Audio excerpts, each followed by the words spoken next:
eventually get more leftist voters. It's the same game. And that's why they do that, because they've gotten millions of these Muslims into their country, and now they're making promises so they can get their votes.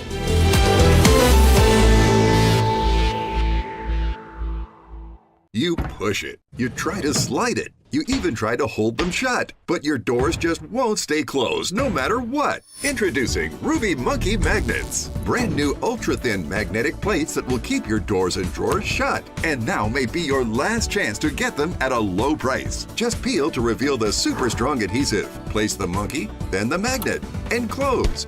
Installation is that simple, and now you have a door that will stay shut. So forget drawers that won't stay closed. Every drawer stays closed. It's so fast and so easy. Even large sliding doors or cordless window blinds. Everything stays closed with Monkey Magnets. The secret is the ultra-strong industrial magnet that's powerful attraction keeps your doors and drawers securely shut. These magnets are so strong they can hold this hammer that's nearly 5 pounds. Plus they're super thin. They'll fit just about anywhere, and they stay out of sight. Even screw them in for a more permanent solution. Monkey Magnets are perfect for cabinets, dresser drawers, sliding closet doors, accordion doors, and more. They're made of ultra-durable metal, so even your outdoor problems are solved in an instant because they're corrosion and rust resistant. Use them anywhere outside the house, even on that stubborn mailbox that won't stay shut. Monkey Magnets can stick anywhere, from drywall to all types of wood frames, metal surfaces, and more. Call or go online now to get 8 sets of Monkey Magnets for only $9.99. Monkey Magnets are guaranteed to last 10 years or your money back. But wait, due to rising costs and supply chain shortages, this may be your last chance to get Monkey Magnets at this low price. There is a strict limit of 1 full house pack per order while supplies last. So order now to keep all your doors and drawers shut tight with Monkey Magnets. Call 1-800-519-4810. That's 1-800-519-4810. Call or visit getmonkeymagnets.com. So call 1-800-519-4810. Order now.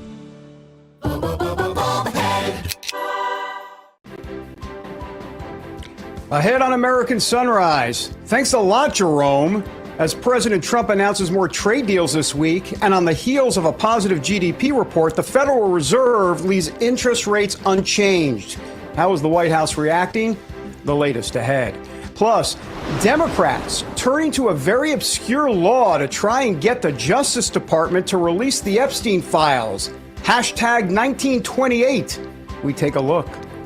And making waves, actress Sydney Sweeney coming under fire for her American Eagle ad.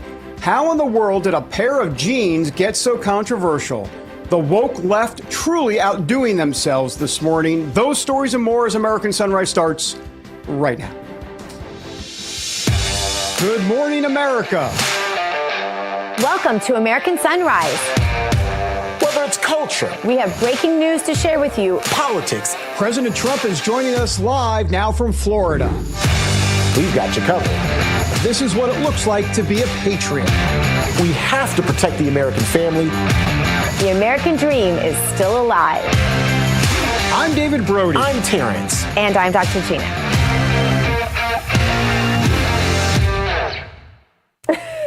It's Taco Thursday? Okay. All right, we're going to go with that, MD. Thanks for that tip. Good morning, everybody. I'm Dr. Gina. Apparently, it's Taco Thursday. We are live with you from the Palm Beaches. Let's bring in David Brody. He's in Washington, D.C. And we have Michelle Backus with us in to play with me here in West Palm. Lots of fun this morning. David, so much news. As always, South Korea has a 15% tariff. We could start there. Yeah, we could. Actually, let's start on Taco Thursday. I've already had a Taco Monday and a Taco Wednesday, so I'm good on a Taco Thursday. Oh yeah. The problem with tacos, I knew we'd get on food today. It's inevitable. Is that in Florida you cannot get a real taco. Cannot get a real taco. I will stand by that. So then where's your favorite place to get Mexican? California. Yeah. Okay. Yeah, real tacos over there, man.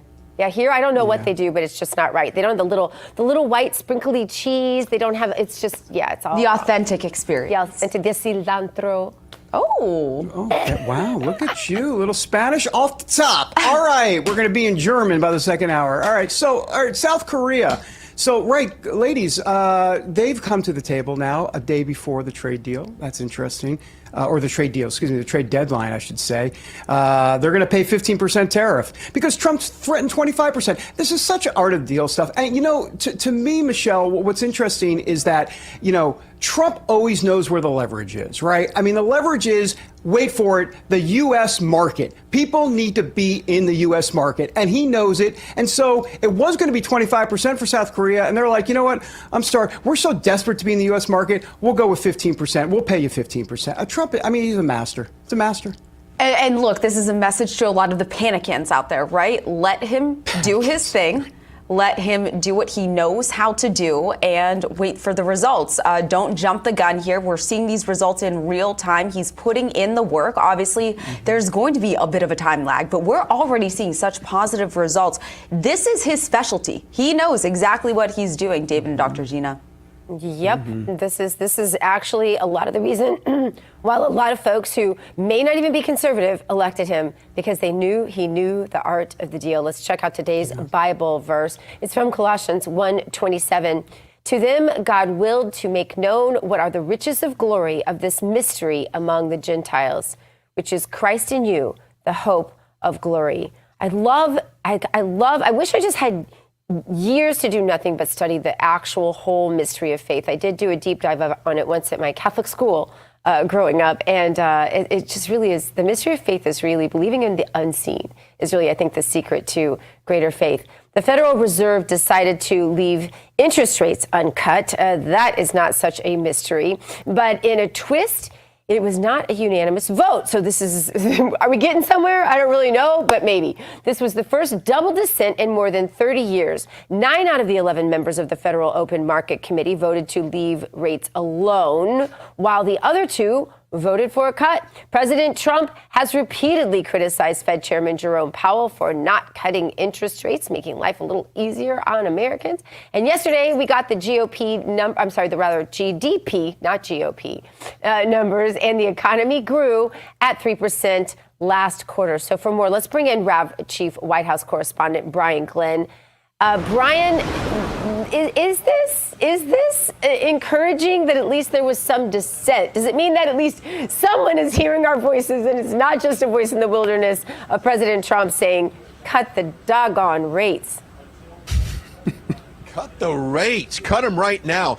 We at least know that 2 people follow President Trump on Truth Social. Maybe they've been seeing the post about Too Late Pal. Now, he did mention yesterday in the Roosevelt Room that a single point of a drop would equivalent to $365 billion in savings on our debt. So that reduction would be huge. Now, the statements coming out of Powell can be viewed as hawkish. In other words, even in September, it doesn't look like a rate cut is imminent at that time. So until then, we're stuck with what we have. But at least we know 2 people seem to feel like a rate cut would be the best choice. And it was asked yesterday in the Roosevelt Room that if they did lower the rate and we did see a tick up in inflation, what would they do? And President Trump said we would simply, raise the rate again to offset that inflation. So President Trump wanting action sooner than later, but we'll see. The next decision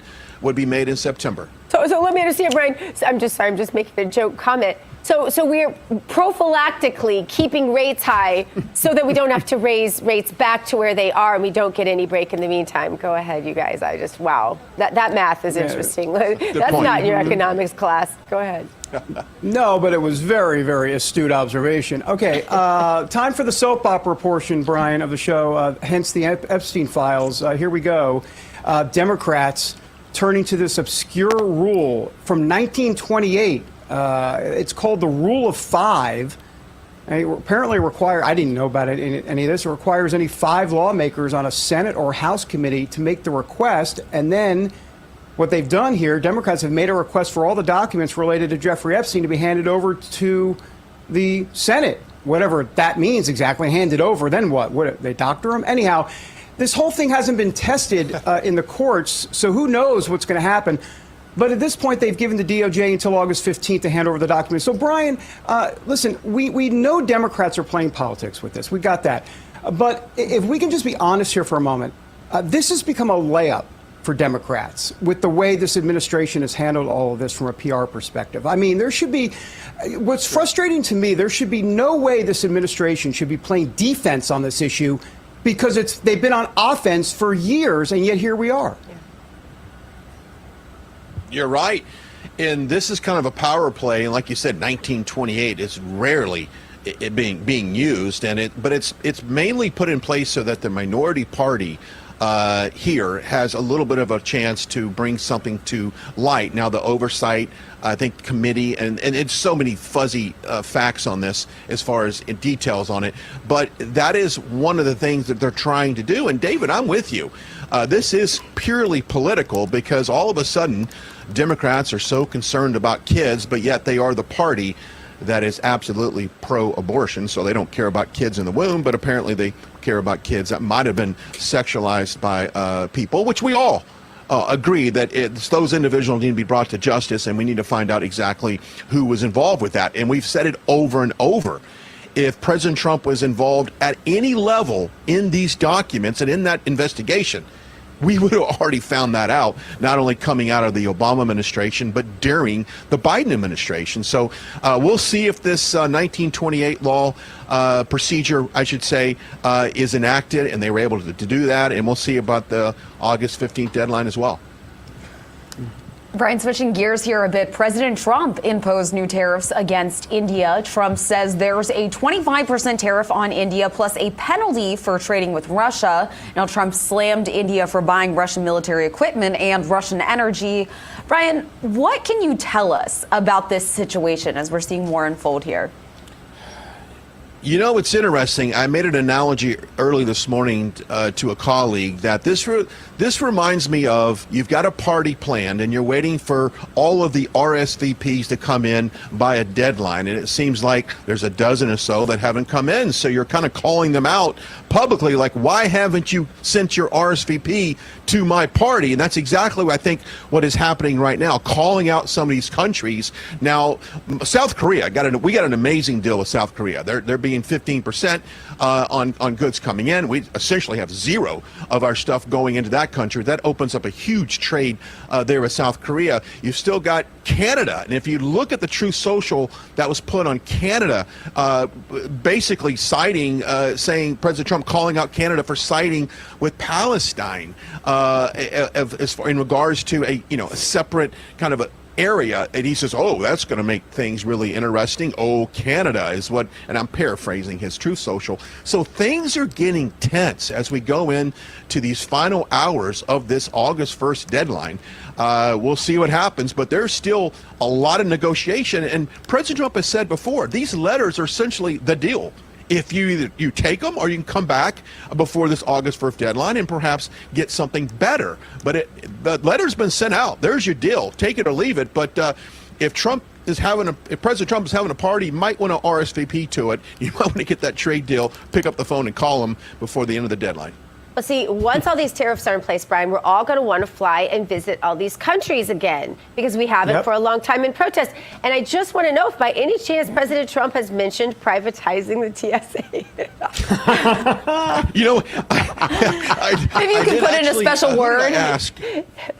You know what? Today, I was on my list. I have a total list on my phone of all these questions to ask, and a lot of times when I'm in there, someone will ask the same question I had. I'm going to put that back on the number one question I will ask today, if given the opportunity to go in there. Can we privatize TSA?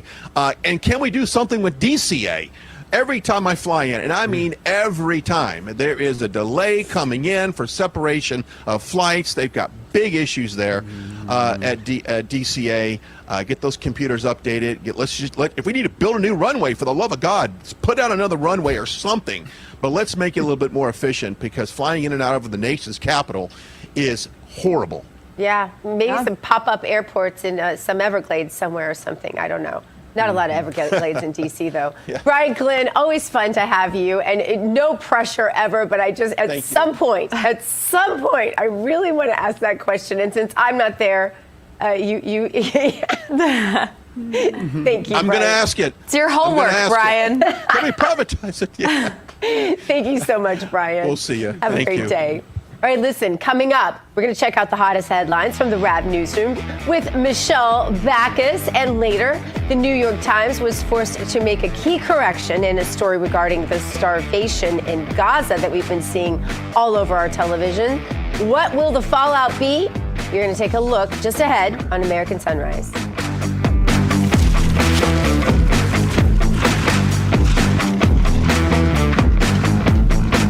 How many times have you tried to clean a stubborn mess but end up with no success? What you need is the all-new waterproof Ruby Horsepower, the new cordless and rechargeable power scrubber that cleans faster and easier, guaranteed. Watch, baked on oven grease is no match. It easily blasts away dirt and grime in no time. The power comes from our rotating brushes spinning at 350 RPM. The incredible torque fights calcium, soap, mildew, mold, and more. Forget harsh chemicals. With just plain water, Horsepower can clean bathroom tiles and tubs back to their original shine and luster. It's a game changer in the kitchen, where it busts through caked-on crud. Take it outside and tackle tough tasks with ease. How strong is Horsepower? We took this distressed 100-year-old antique and restored it to like new with Horsepower. Amazing! Get your Ruby Horsepower scrubber today with bonus scouring sponge for just $39.99. Save on buying batteries. It's powered with the latest rechargeable technology. But wait, you'll also get this stainless steel brush to make range hoods and gas stoves look brand new again. Yours free. And we're not done. You'll get this Smart Flex cone brush that fits perfectly into corners, tiny crevices on toilets and tiles, or hard to reach shower door rails. Yours free. And to top it off, we'll include this microfiber cloth to clean delicate surfaces and polish cars sparkling clean. It's also free. Great news! Horsepower is now in stock and ready to ship, but due to high demand, there is a strict limit of 2 per order. Order now. Call 1-800-953-8622. That's 1-800-953-8622 or visit horsepowerscrubber.com. So call 1-800-953-8622 now. This news break is brought to you by AMAC, Association of Mature American Citizens.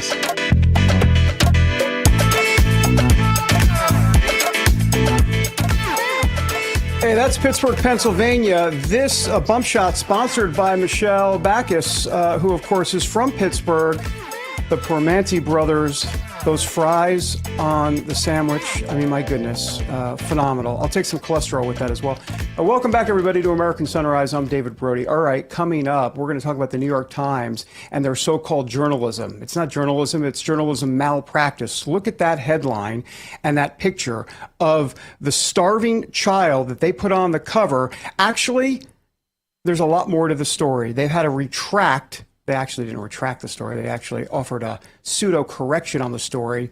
But boy, what a disaster. We'll talk about it in a moment. First, though, Michelle Backus standing by with the latest headlines, not from Pittsburgh. She's in the Real America's Voice newsroom, and she's sponsored by AMAC.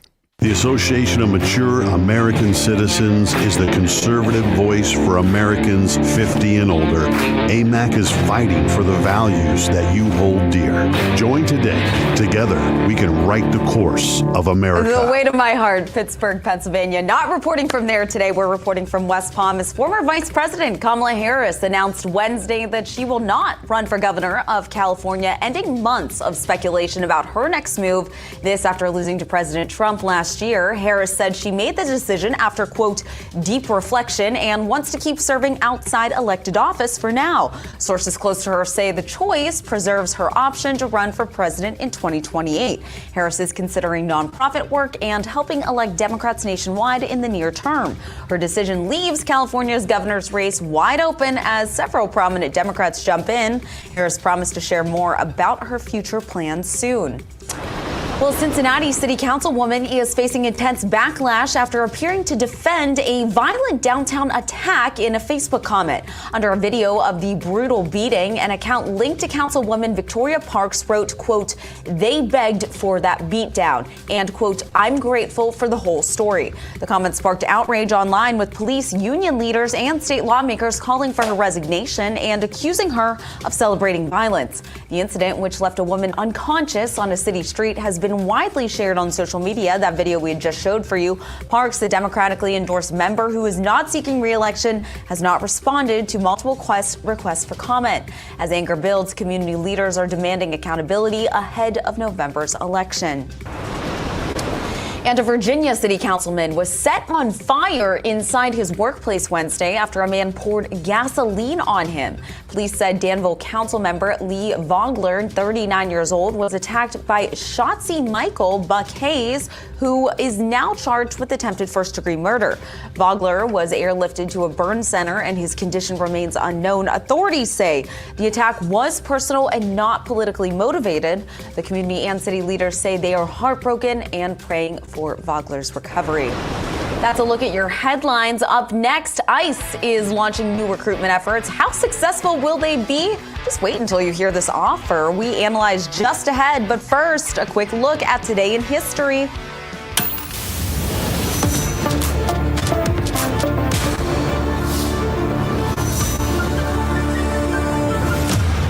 And it was on this day in 1971 that Apollo 15 astronauts first used the four-wheeled, battery-powered lunar roving vehicle to extensively explore the moon's surface.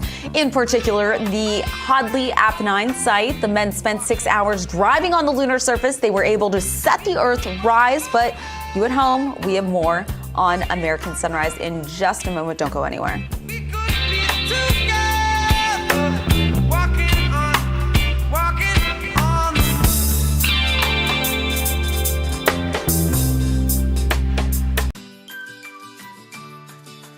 When surprise breakdowns happen, American Home Shield will be there to fix or replace parts of the systems and appliances you rely on every day. They help protect your time and money by connecting you with qualified pros and helping pay for covered repairs or replacements. AHS offers flexible and affordable plans for every home. Sign up today and get 50% off. Visit ahs.com or call 833-PLAN-AHS for this limited time offer.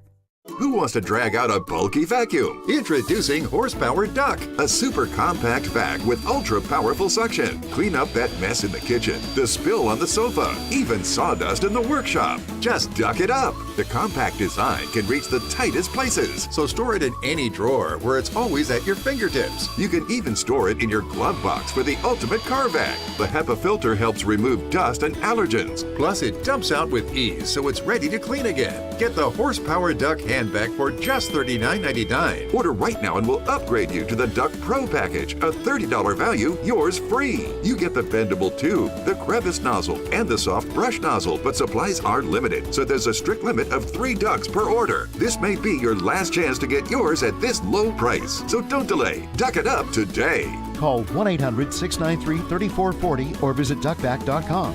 So call 1-800-693-3440 or visit duckback.com now.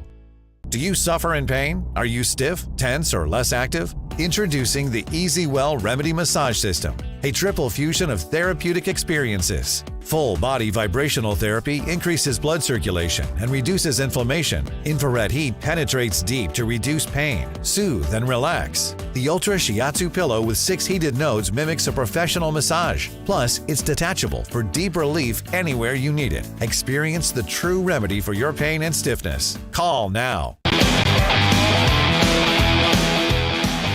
All right, now we're in Nashville, Tennessee, which I feel is sponsored by Gina, because I can just see Gina at a honky-tonk, establishment, cranking out karaoke. Do we have any video of that? Oh, we need to do that if we do. Welcome back, everybody, to American Sunrise. All right, the New York Times has done it again. More sloppy, agenda-driven so-called journalism. They were forced to issue a correction to one of its stories about the food situation in Gaza. So take a look. So they did a story with a picture of an 18-month-old child from Gaza on their above-the-fold headline. All the world saw it. Story about how this boy was starving because of the humanitarian crisis in Gaza. And, of course, Israel was to blame for it. That's obvious from the New York Times. So the headline read this: young, old, and sick starved to death in Gaza. There is nothing. Turns out the boy had a pre-existing health problem affecting his brain and his muscle development, and the Times never bothered to mention that. They were forced into making a correction, but of course it was in small print at the end of the article, and they still used the photo of that child. For more, let's bring in retired Lieutenant Navy Commander, who is also the Executive Director for the Association of the United States Navy. That would be Steve Rogers. Steve, good to have you here on the show. So, I mean, it's devious journalism malpractice, clearly. And also, we should point out that there was never any apology, technically, or retraction. It was just a clarification that they gave. And they posted it on their New York Times Correction X account. And that only has like 88,000 followers, not on their big New York Times X account that has 55 million. Wow. Sadly, not. Yeah, and it's not surprising. I do want to make this point, Steve. Sorry, I'm going up on a little bit on a soapbox here, but it's not surprising.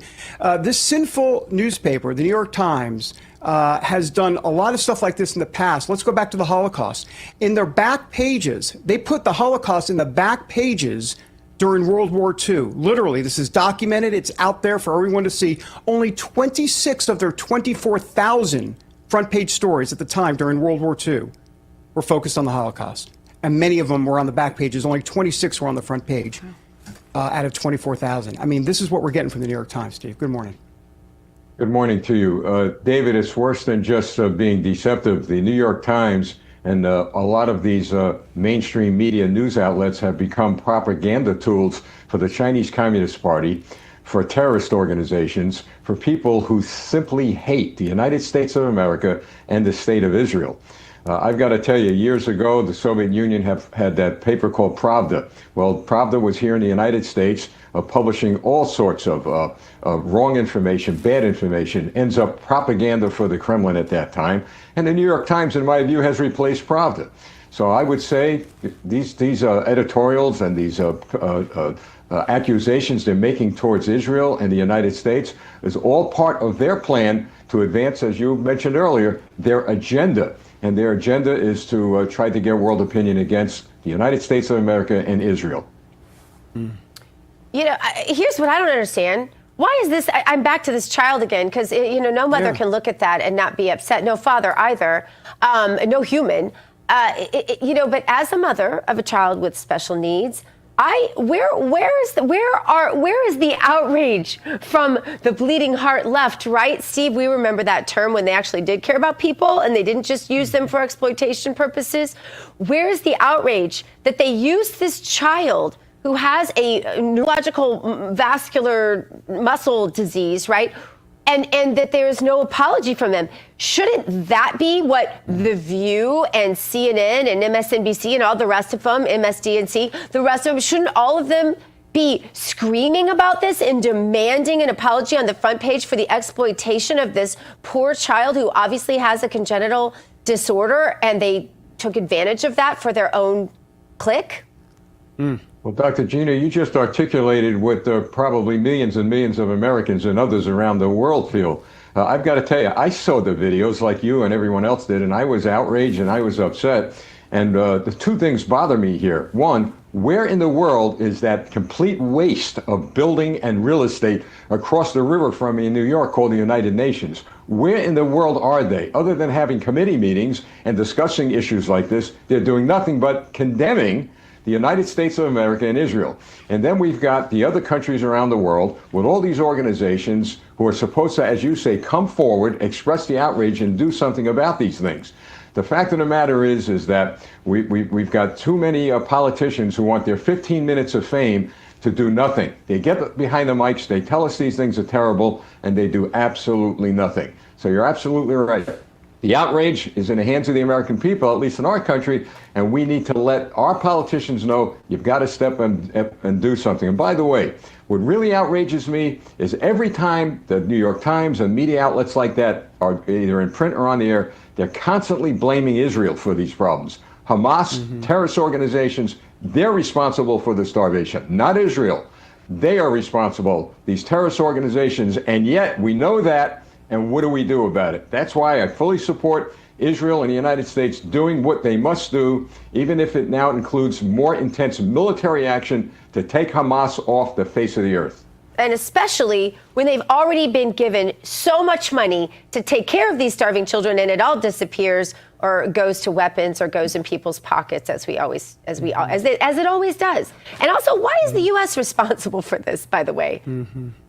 Well, good point. The only thing we're responsible for, and the president has been a master at trying to create peace around the world in this region, trying to get people to sit at a table and say, let's talk. I mean, you're right. This is heartbreaking. And every single day we're seeing more heartbreaking news. But as you point out, this is not America that caused this problem. Israel didn't cause this problem. The enemies of humanity have caused this problem in the name of Hamas, in this case, and terrorist organizations around the world.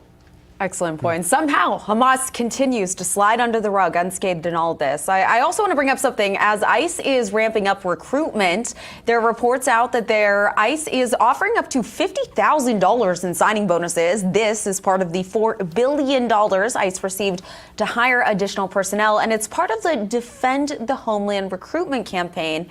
I want to get your opinion. How effective do you think these efforts will be in recruiting new ICE agents?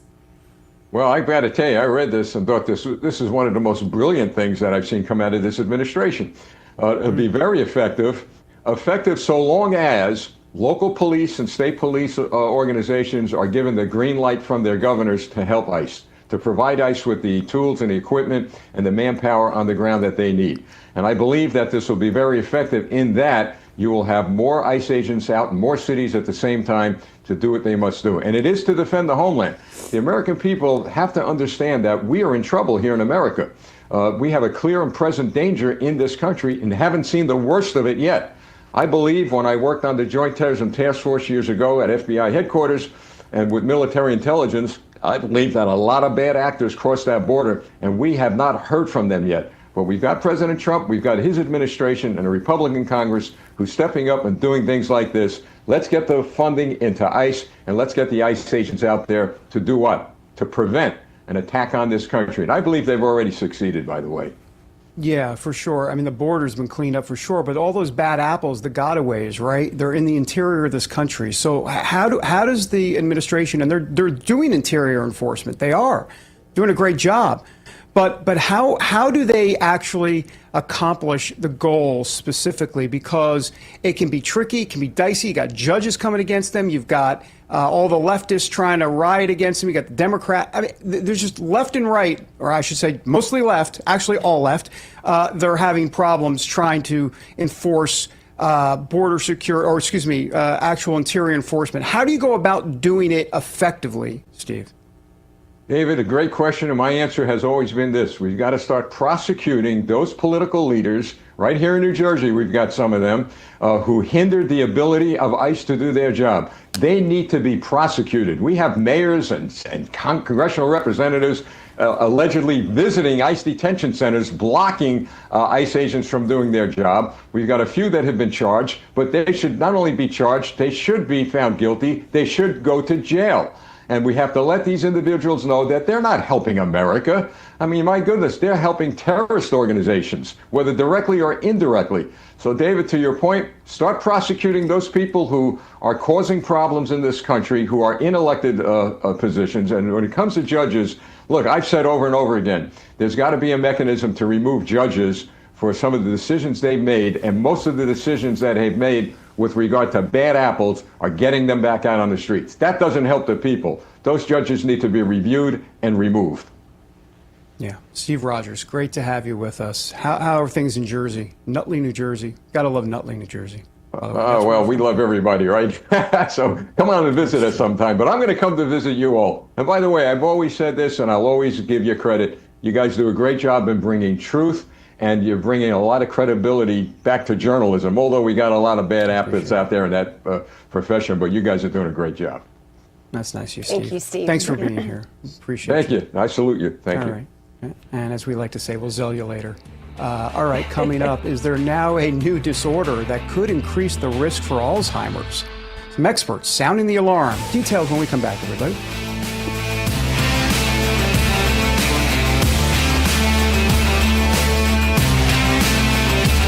Stay tuned to get a free automatic toilet bowl cleaner from Mermaid. Your sink stopper's broken, but fixing a drain is such a pain. Not anymore. Introducing Mermaid Drain Magic, the instant solution to most broken drains. Simply remove and replace. In just seconds, you can fill and drain with a simple press of a button. Drain Magic makes replacing your old, broken, rusty, even missing sink stoppers fast and easy. Practically took me 5 seconds to replace. It absolutely made my sink look like brand new. Honestly, I couldn't believe it. How could it work so well, look so good, and install so quickly? And forget clogging, because Drain Magic's anti-clogging basket helps catch debris before it goes down the drain. When the basket's full, just discard. Helps prevent clogs in your sink by catching hair, food, even jewelry. Drain Magic uses a silicone gasket that creates a watertight seal without messy plumber's putty. Look, this sink was filled hours ago and the water still remains. Press the spring-loaded stopper and the water's gone. Made of brass and finished in high-quality chrome,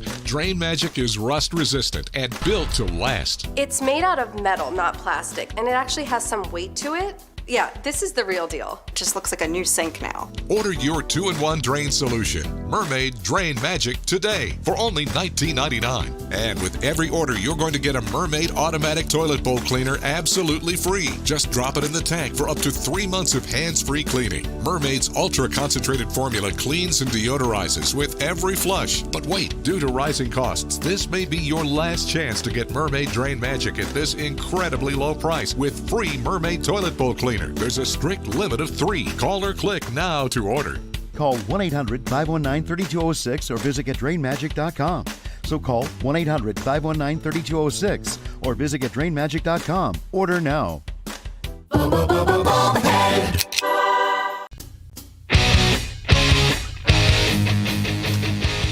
right, welcome back to American Sunrise. That is Wildwood, New Jersey. I don't know how far that is from Nutley, where Steve is from, or how far that is from President Trump's house over there, Bedminster. I'm going to be there later on this month, so I'm taking a look. I'm shopping New Jersey. I'm Dr. Gina. Thank you for joining us. It is time now for today's health news, sponsored by the Wellness Company. Under the microscope today, the potential link between autism, Alzheimer's, and dementia. Experts are warning that people with autism are at a greater risk of developing dementia. Researchers conducted a study with nearly 800,000 people and found that adults with autism and other intellectual disabilities are up to 3 times more likely to have signs of dementia and cognitive decline. Some experts say this could also be caused by the higher rates of conditions like autism, depression, and diabetes, which cause inflammation in the brain. But you guys, this is the scoop I'm getting. Experts in the MAHA movement speculate that there may be a link of causation.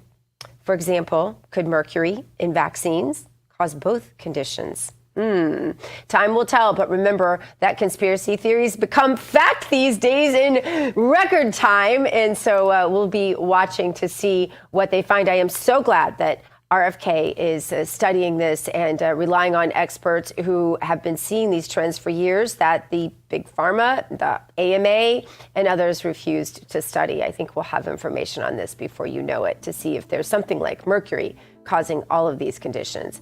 A new administration in Washington, D.C. has, of course, brought a lot of positive changes when it comes to fixing our broken healthcare system. The reality, though, there's only so much the government can do, and if we really want to make America healthy again, that's going to start at home with us. And that's where the Wellness Company comes in. You see and hear from their doctors all the time on this show, and you know that their products are the gold standard for keeping yourself and your family safe and healthy. Wellness Company makes sure you're prepared for whatever comes your way with their series of prescription med kits. These kits have an assortment of life-saving medications that'll help you use the medications that are in the kits. And additionally, the Wellness Company offers a variety of products from parasite cleanses to methylene blue to weight loss and much more. These can help you stay healthy and live a longer, more satisfying life.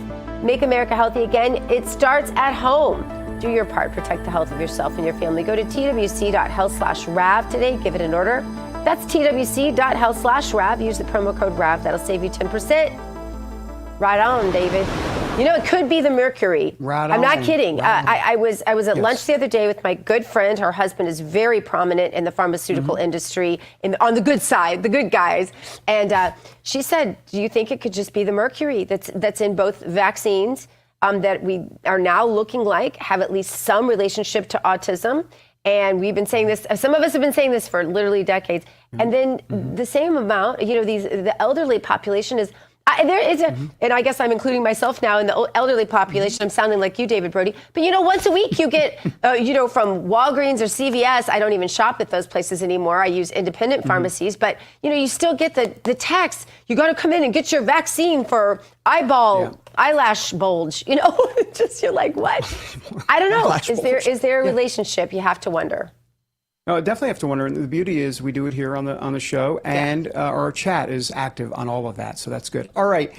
Well, Gina, let's move on to Joe Biden news. And not to worry, we're not going to hear from Biden. A former Biden top political aide during his time in the White House appeared before the House Oversight Committee yesterday. Former Biden aide Steve Ricchetti came in voluntarily. He told the committee that at all times during his presidency, Joe Biden was fully capable of exercising his presidential duties and responsibilities. He went on to say that nobody usurped President Biden's constitutional duties and that there was no conspiracy to hide the president's mental condition from the American people. Okay, right, got it. For more, let's bring in the politics editor, for the Daily Signal. That'd be Bradley Devlin. Bradley, great to hear you. Great to see you. And I guess we're going to hear from you in a moment. Well, his line continues because he went on to say that I look like Brad Pitt. Your reaction? Well, speaking of Alzheimer's, everybody, goodness gracious, I think David Brody's picked it up. I think Joe Biden's had it for quite some time. Correct. No, in all seriousness, this is insane to me because Ricchetti, by denying a conspiracy, Ricchetti is basically saying that at no point did more than one actor in the Biden White House coordinate or do things to make sure that Joe Biden's mental decline wasn't being made known to the public. And we know that to be false. We know that there were meetings about what to do about Biden's debates. We knew there were meetings about what to do about Biden's campaign and his campaign schedule, his international trips and his meetings with foreign leaders. We all know this now. It's all been documented in the media. Some people have gone on record about it. And so for you to deny a conspiracy point blank is a little too much for the American people to take. And I think the conspiracy aspect of this is important because then we can start digging into exactly how those interactions that formed the Biden 2024 campaign and his eventual decision to leave the race, how that affected his presidential duties. And it's totally within Congress's right to make sure that the American people know whether or not the person they elected actually wielded the powers of the presidency. Yeah, if they even elected him. Look, Bradley, I don't know why you won't just admit this is solved now. Dude says Joe Biden was fine. Case in point, it's over. All right, let's just move on. It's over. Bradley. Oh, we're wasting taxpayer dollars on this, by the way. That was. Yes. Now we're wasting taxpayer dollars. That's rich. All right. You had a chance to talk to some GOP lawmakers about this potential looming government shutdown. You talked to Texas Congressman Michael Cloud about the issue. You got into how the Democrats could shut down the government just to try to, put a problem in front of President Trump. Can you expand on your conversation? Absolutely. And it's not just Representative Cloud, though. I think he's the perfect representative to talk to because he's actually one of the true conservatives on the House Appropriations Committee. This is my conversations with several members of the House, members of the Senate as well. And they're all pointing towards Democrats willing to shut the government down. Let's remember, it was just a few days ago where Cory Booker told all of his Senate colleagues to effing fight the Trump administration in a more serious way, even though Minority Leader Chuck Schumer has not let a single nominee from the Trump administration go through with unanimous consent from the Senate. And that is the first time in American history that has happened, by the way. So that's crazy. Yeah. But on top of that, Democrats have this pressure from their base to keep up the fight, to fight harder. And they need 60 votes in the Senate to make sure that this government stays open and stays funded.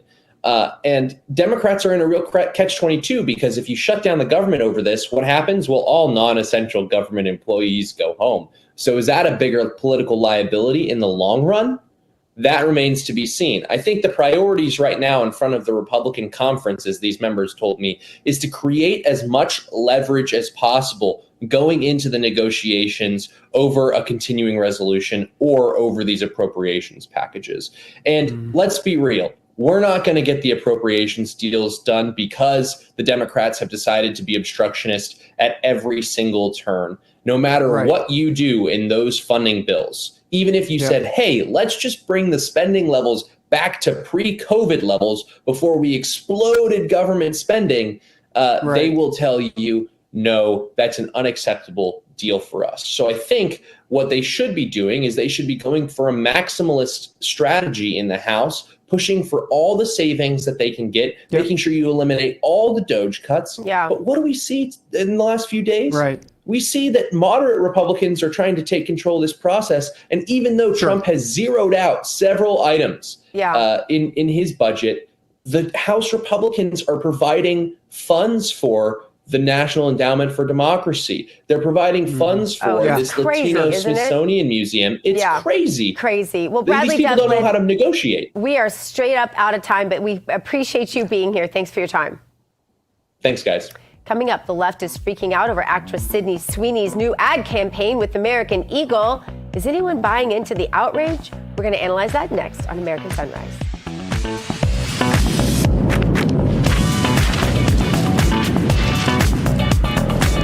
Your wallet is always in danger. Criminals can scan and hack your information without you even knowing. Worse yet, it's bulky and so disorganized. But not anymore, because Slim is in. Introducing SlimMint, an ultra-thin RFID blocking wallet that keeps your cards and cash truly protected. And now may be your last chance to get it for a low price. SlimMint uses the latest RFID blocking technology to prevent thieves from scanning your wallet and stealing your info.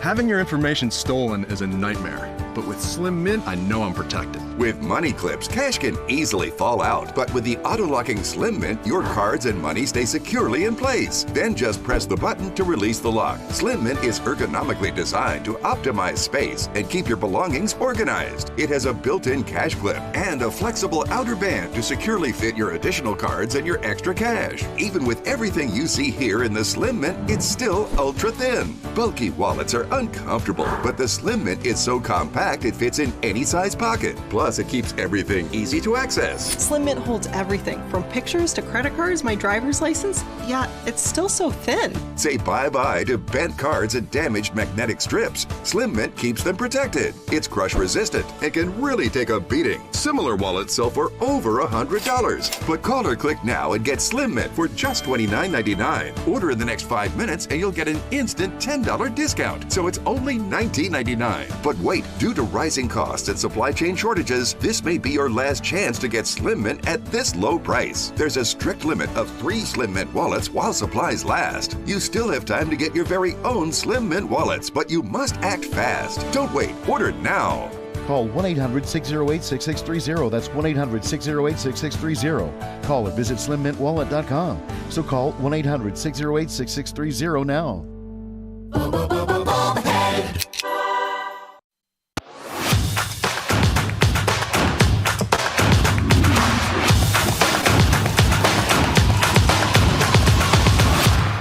Welcome back to American Sunrise. We're already talking about how we drink our coffee this morning. I like mine black, and I also like it with 1775 coffee because it's not just another brand, it's a statement. The Rejuvenate Roast is more than just bold flavor. It's infused with CA-AKG, a compound backed by real science, shown to support longevity, reduce inflammation, increase energy, and potentially reverse biological age by up to 8 years. Yeah, it sounds high level, but it's the real deal, and it actually tastes great. Looking for clean energy without the crash? Check out their mushroom coffee. It's got 5 functional mushrooms that help sharpen focus and support your body without the usual jitters. Everything 1775 makes is single origin, mold and toxin free, roasted fresh every week in Miami, and built by people who stand for free speech, truth, and this country. We back it because it aligns with what we talk about on this show. No compromise, no corporate garbage. Head to 1775coffee.com/RAV. Use code RAV for 10% off. And start your mornings with something that fuels more than just your body. It fuels your principles. Well, now that we are talking about coffee and are caffeinated, it's time to stay awake, not woke. And you might have seen this one coming. The woke mob is coming for actress Sydney Sweeney over her new ad for American Eagle jeans. If you haven't seen it yet, take a look. Genes are passed down from parents to offspring, often determining traits like hair color, personality, and even eye color. My genes are blue. Sydney Sweeney has for jeans. And the reaction from the left has been a lot of clips like this. Take a look.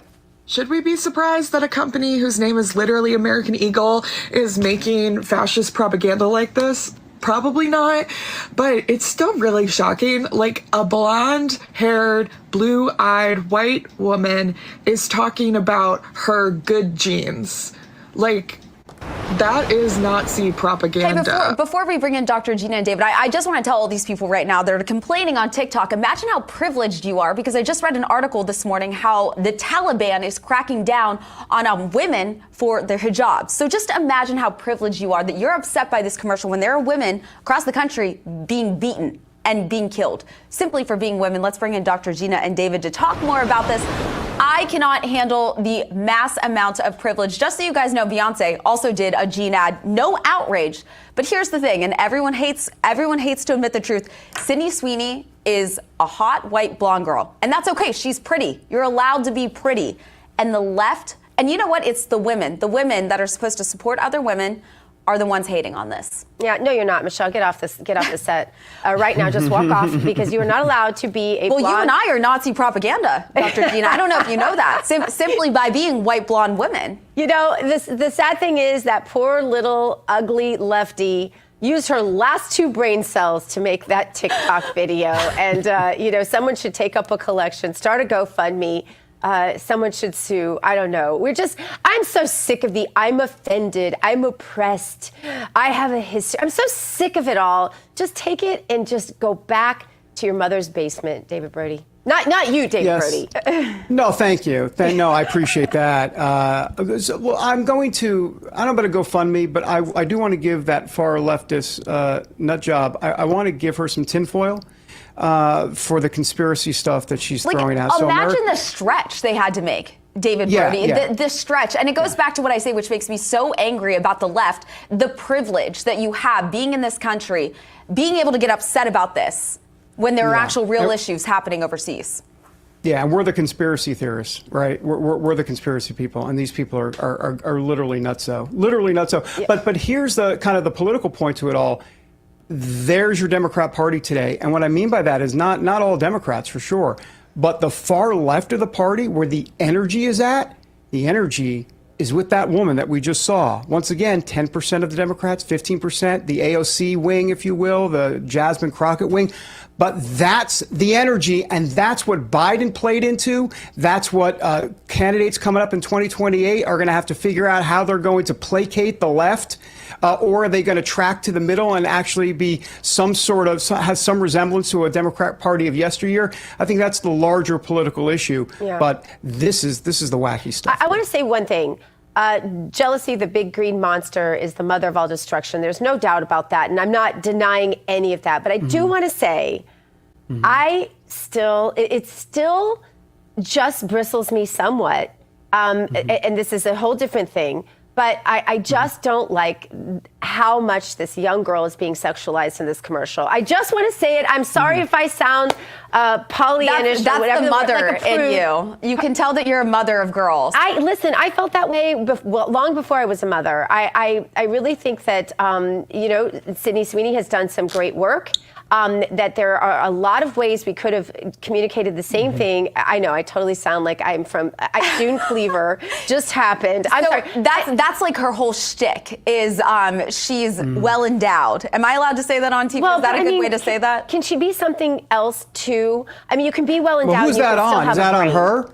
Is that on her or the company or both? I mean, I can't judge intentions of I think it's both. Sweeney, I think she really embraces her assets, right? And I think Hollywood also ensures to embrace them. That's just the market these days. I think it sends the wrong message to young girls who are aspiring to be pretty like she is and want to put their best foot forward. There's nothing wrong with doing your best with what you have, but I also think that it sends a message that that she's less than, and I think that's a little bit sad. That's fine. We got to go, but that's been going on. So the sex appeal stuff has been going on for a while. Farrah Fawcett back in the 70s, right? I mean, you can just go on. I mean, it's been there for a long time. That music is our cue because we could talk about this forever. We need another segment on this. We'll be back on this. Coming up, the Bible is full of lessons and teachings on how we can use faith to overcome evil, but how can we put those to practice? We take a look next on American Sunrise. What do you do when your tire goes flat and there's no air anywhere to fix that? You reach for Bullseye Pro, the smarter, faster, hands-free way to fill it up with air. Bullseye Pro is equipped with a rechargeable lithium-ion power plant. So fast, so strong, and so convenient.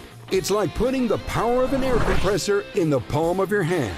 Look, you can inflate all 4 tires of your car on a single charge, or inflate a bag full of soccer balls at practice. Bullseye Pro is so advanced, it has a built-in smart pressure digital sensor that gauges and automatically stops when the set tire pressure is reached. Plus, it can be 100% hands-free. You simply set the target pressure and walk away, keeping you out of harm's way. Bullseye Pro is lightweight, durable, and powerful enough to inflate this massive monster truck tire. Plus, it has 4 ultra-bright LED lights to safely inflate at night. Bullseye Pro comes with 3 custom air nozzles on board, so you can easily inflate pool toys, exercise balls, and more. Forget driving to the gas station. Bullseye Pro is your anywhere, anytime inflation station.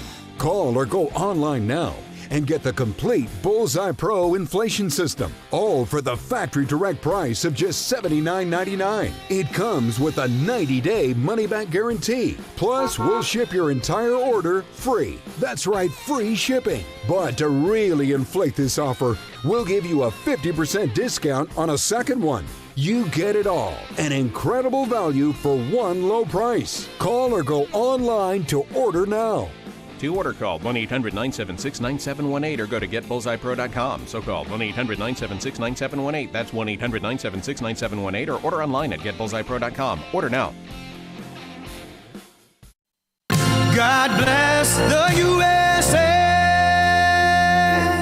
In the beginning, God created the heaven and the earth.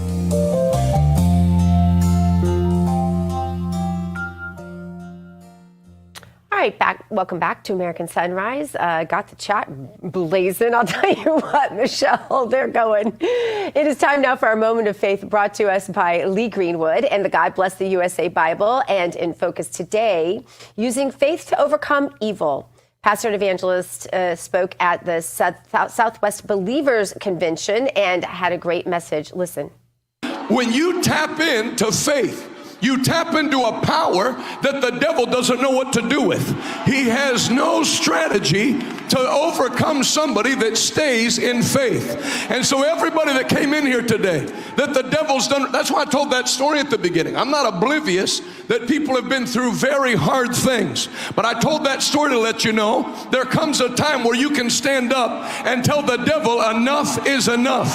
That's why God brought you to this meeting. The reign of terror that the devil's had in your family ends today, and the lordship of Jesus Christ becomes evident in all of your family, because this is the victory that overcomes the world, even our faith. If you believe it, go ahead and do what you're already doing. Clap your hands, all ye people. Shout unto God with the voice of triumph. The devil is defeated, and Jesus Christ is Lord. More, let's bring in pastor, evangelist, and author of the new book, The Blood of Jesus, 8 Benefits the Blood of Jesus Grants Every Believer, Jonathan Shuttlesworth. I start with the premise of overcoming evil with good, because to be honest, Pastor, this was going to be one of those questions. Now, I'm a frozen chosen Presbyterian. I don't do all that stuff that we just saw in the video there. But I have very serious questions for God when I get there. I want to ask him face to face, how was I supposed to overcome evil with good? Because it It is a constant challenge in the life of a Christian, regardless of your denomination. Hey, isn't it crazy that I have the same shirt that Sydney Sweeney is wearing in the ad? I didn't even know you were going to do that segment. To answer your question. I didn't hear what you just said. Can you repeat that? I said, isn't it crazy I have the same shirt on that Sydney Sweeney had in the ad? Well, thank you for keeping it on. Yeah, you don't have to worry about that. Well, like you said, that's basically the whole message of the Bible is until we get to heaven, there's a devil that goes about like a roaring lion seeking whom he may devour. But God gave us weapons to defeat him. And so it's like Jesus. Jesus was attacked in the wilderness, but all he had to do was quote 3 scriptures. And the devil never even challenged him on the scriptures. So Satan works by trying to get you to doubt God and visualize the worst possible outcomes. But the Bible does the opposite. The Bible shows you that God has a great plan for your life and a glorious future, and then he'll give you the power to get there. So to answer your question, you can't do it on your own strength. You have to lean on God's strength. And God promised us in the Bible that whatever the enemy does, he'll never allow us to be tempted more or tested more than what we can bear, and he'll give us strength to overcome. Yeah, and I think there's something, too, to putting on the full armor of God every morning. I wish I could remember to do that while I'm getting dressed, but it's so early when you do a morning show, Pastor, I just sometimes forget. Well, we appreciate having you. We'd sure love to have you back and want everybody to check out your work. Where can they? I'm going to be back at the Southwest Believers Convention at the Fort Worth Convention Center at 3 p.m. this coming Friday. So if you want to see me live and you're in Texas, you can see me there. And I'll be in Phoenix, Arizona Revival Today Church at 10 a.m. this Saturday. And be sure to tune into Revival Today this Sunday morning right here on Real America's Voice. Back with the second hour of American Sunrise right after this. Thank you. Introducing the limited edition God Bless the USA Bible, inspired by Lee Greenwood's hit song and the most recognized patriotic anthem in America, God Bless the USA. The God Bless the USA large print leather-bound King James Bible also contains America's founding documents, the U.S. Constitution, the Bill of Rights, the Declaration of Independence, and the Pledge of Allegiance, along with a handwritten chorus to Lee Greenwood's song, God Bless the USA. With its large print and slim design, this Bible invites you to explore God's Word anywhere, anytime. The God Bless the USA Bible makes the perfect gift and cherished family heirloom keepsake to pass on to future generations. Designed for an easy reading experience in the trusted King James Version translation, this large print Bible is perfect to take to church, Bible study, work, and for traveling. Order yours today at GodBlessTheUSABible.com. Poverty is unimaginable. There are people who are struggling. This is where she washes the dishes. If you're ever going to allow your Christian faith to rise and to do something for God's chosen people, now is the time. This is the home of Galina. She's 96 years old. This is what she had to eat for today. She has one pot with water and wheat. My father was killed by the Nazis, and I was an orphan. I didn't know about God. But now, in the cold, hungry nights, I pray for food to the God I've never known. There are good people that love you. You see the tears. Scripture says joy can come in the morning, and you can be the reason. Right now in Ukraine, elderly Jews are trapped in unbearable poverty. If you will bless these hurting children of Israel, you will receive God's blessing in return. Your urgent gift today of $25 will help rush a survival food box filled with life-saving essentials. Call, scan, or go online now. I'm not exaggerating when I tell you, I don't know how much longer she could have waited for us to come. I can't even grow my food anymore. What will happen to me? I'm doomed to starve. Tens of thousands of elderly Holocaust survivors in the former Soviet Union are living in extreme poverty, hungry, and forgotten. But through the International Fellowship of Christians and Jews, we can bring them hope. Eggs. It's my favorite food. May you be blessed. You say to them, we see you and we're here to help. Please don't delay. Call, scan, or go online now. Ahead on the second hour of American Sunrise, they protested, they burned our cities, and they desecrated our college campuses. In moments, find out how the Democrats and their protests may have helped usher in a Republican majority for years to come. Plus, UCLA is in hot water after their semester of anarchy. In moments, how the Justice Department will force them to pay a heavy price for putting Jewish Americans at risk. And if you have back taxes that you owe the government or just fear the IRS and an audit in general, we've got a solution to your problems. Those stories and more. The second hour of American Sunrise starting right now. Good morning, America. Welcome to American Sunrise. Whether it's culture, we have breaking news to share with you. Politics. President Trump is joining us live now from Florida. We've got you covered. This is what it looks like to be a patriot. We have to protect the American family. The American dream is still alive. I'm David Brody. I'm Terrence. And I'm Dr. Gina. Welcome back, everybody, to the second hour of American Sunrise. I'm David Brody, coming to you from D.C. Let's bring in Dr. G in West Palm. Michelle Backus filling in for T. Bates. Also in West Palm. I'm the only person not in West Palm. Hey, good morning to both of you ladies. Can we continue to talk about Sydney Sweeney? So, as we were saying, no, okay. We could have a whole show on this. Listen, I would sure rather look at her than a lot of things we have to look at on our television these days. I can say that. No, that's a good point. That's a good, well, that just stopped the conversation. Yeah, I agree, in a good way. How are you guys, by the way? I have nothing really else to say. Is everything, Michelle? Always good to see you. No, I'm sorry. Great to see you, Michelle. Great to see you. It's always great to see you. I love starting my mornings with you guys. You talk about how you want to be in Florida. I'll tell you what, I looked at the temperature yesterday, 100 degrees, it said on my car. I'm not sure if you want to be here, David. You know, it's the same. It's the same everywhere, though. It's hot in the Midwest. They're having something called corn sweat. I keep reading about it. I keep meaning to research it, and I forget. But it causes these really high temperatures in places where corn grows, you know, as opposed to where the corn don't grow, as Travis Tritt says. That's a song. Interesting. That's a song for you non-country music fans out there. It was 98 the other day here in D.C., and the heat index was 113. Yeah. So it's like, yeah. That's what I'm saying, Michelle. Yeah. We don't have it too bad. I went back to the Midwest a couple of weeks ago, and it was way hotter there, like 30 degrees hotter there than it was here. And I was like, wait, why did I come here again? Yeah. So it's a hot summer everywhere. It is. Seems like. All right. Well, let's turn our attention now Sydney to the Sweeney future. Notwithstanding. Oh, yeah.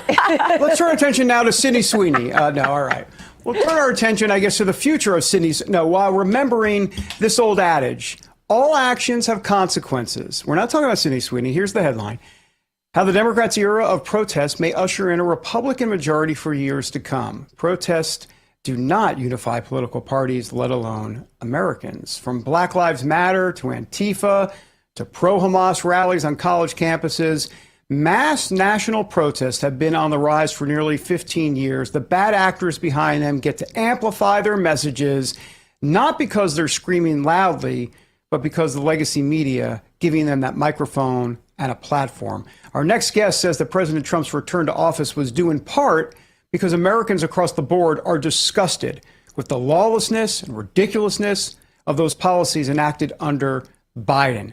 Now, with Trump back in office, the protests of the left have turned to calculated violence and attempted murder of government officials, as in the assassination attempts on President Trump's life. So joining us now with insight and analysis on all of this is Tom Del Vaccaro. He's the former chairman of the California Republican Party. He's also the author of that article that we just mentioned.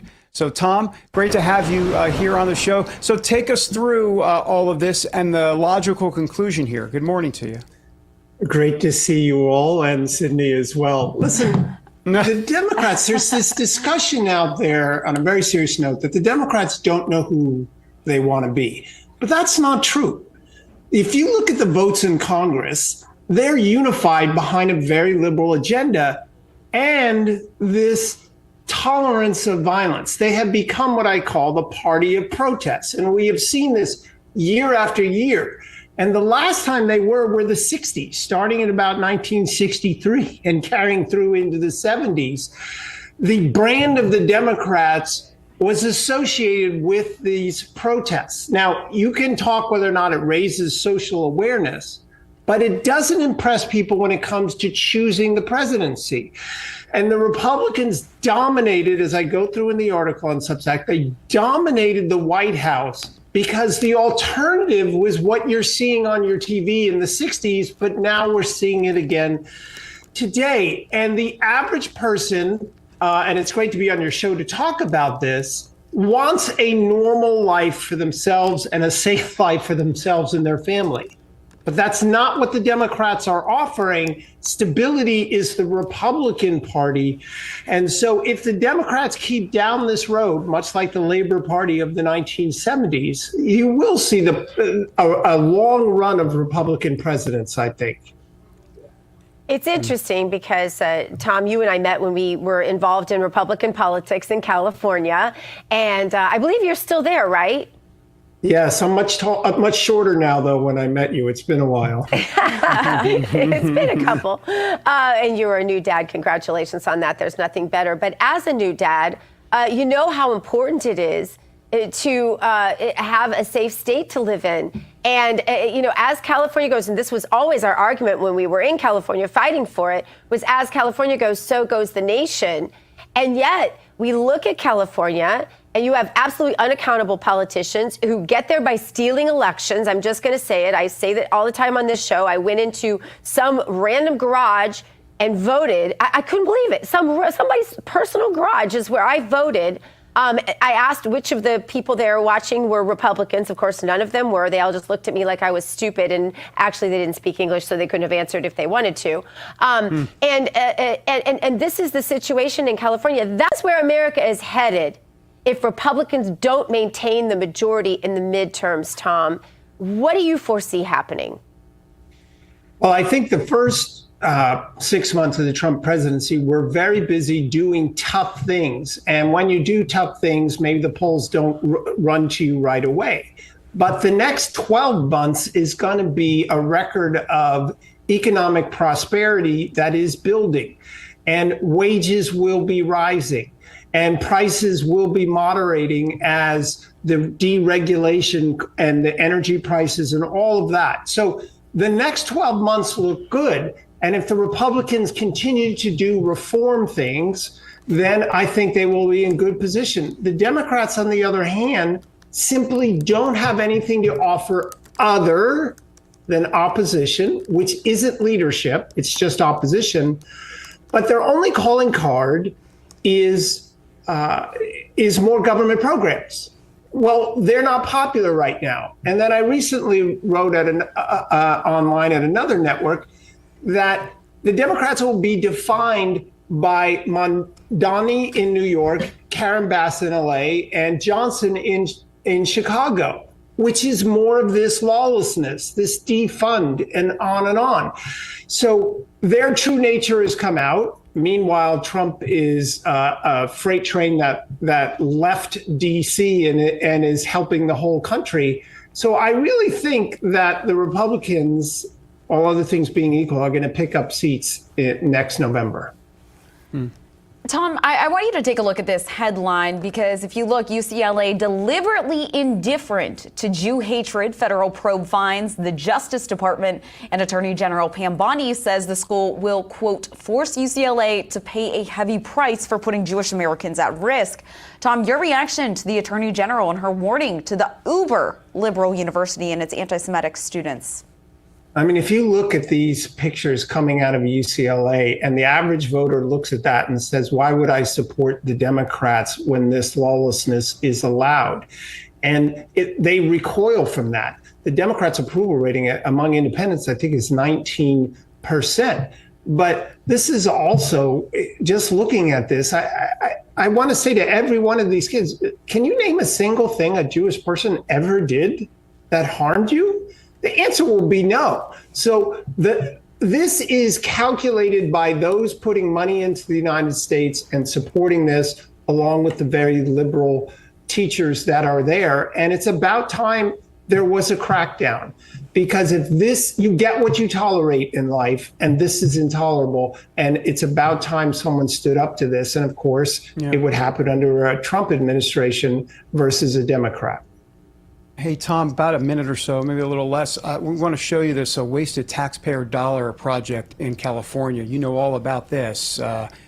This high-speed rail situation. I mean, taxpayers on the hook for $163 billion in delayed infrastructure boondoggles. This report it was led by Senator Joni Ernst. It shows 13 taxpayer-funded infrastructure projects that are over budget. Tom, I mean, these overruns out of control. So what is the ultimate problem here? This seems like an actual philosophical problem with the Democrats. Yeah, this is the nature of government. Milton Friedman used to say, when other people spend other people's money, they're very wasteful. And that's why you want smaller government in addition to everything else, because this is just endemic to this situation. And so the reality is the Republicans need to keep exposing this stuff, because we need to save Social Security and Medicare, not pay for high-speed rail. If really quickly on the Sydney Sweeney story, I'm very interested to see how she reacts as a person to the way she's been vilified, because so many people in that industry are vilified without even a chance to say why they did something or otherwise. The intolerance is amazing. So I'm hoping this creates a greater crack in Hollywood and we can get back to wholesome entertainment, which has been coming on for a while now. It's always coming back to Sydney Sweeney, for sure. She's the becoming theme like of the Kevin day, Bacon. for sure. Yeah, it's 6 everyone. degrees of separation, and it's like, it's a Sydney Sweeney instead of Kevin Bacon. Exactly, Michelle. It's the theme of the day.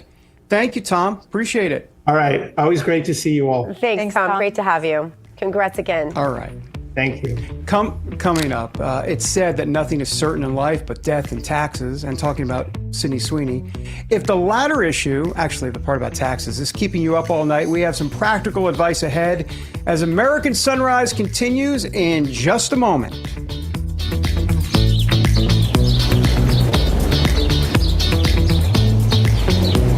Why aren't you getting results? Random workouts, overtraining muscles, completely missing others, wasted time. Don't do that. Do this. This is 25 Minute Speed Train. Follow me for just 25 minutes a day, 7 days a week, with minimal equipment, and get actual results. Look at the definition. I didn't have these arms at high school. Subscribe to Body in the next 24 hours for less than 50 cents a day and get 25 Minute Speed Train free at bodywithani.com. What's your plan, huh? Do you have one? Talking about what is your plan for a reliable source of power when the next emergency strikes. Well, check this out. It's called the Patriot Power Generator 2500, and right now it's $500 off at 4 Patriots. See, they took a page out of the military's playbook for portable solar power, and now we get to use it in our own homes. What's even better is that this solar generator can power critical appliances like your fridge, your microwave, and your CPAP machine, so that you're prepared for whatever emergency strikes next. Go to 4patriots.com now and save $500. How does the world's most trusted dog expert keep his own dogs so healthy? Hi, I am Cesar Milan. In my 20 years rehabilitating dogs, I've seen too many struggle with health problems that no amount of training could fix. Then I discovered it wasn't the dog, it was their food. Fortunately, I found veterinarian Dr. Marty's anti-kibble breakthrough. Nature's Blend is packed with whole foods that are freeze-dried, locking in nutrients. I saw remarkable improvements in my dogs within weeks. Try Dr. Marty risk-free for 90 days. Plus, get a free gift when you call or visit drmartypets.com/Caesar. Tired of the hassle and high costs of selling a home? We can help. At Ideal Agent, we'll connect you with a top local agent that'll sell your home fast for top dollar, and all this for as low as a 2% commission. We got the top dollar for our house and the lowest commission that I could have imagined. The house sold in 2 days. It was so exciting for us. Ideal Agent is available nationwide, there's no obligation, and best of all, our service is completely free. Call today or visit idealagent.com.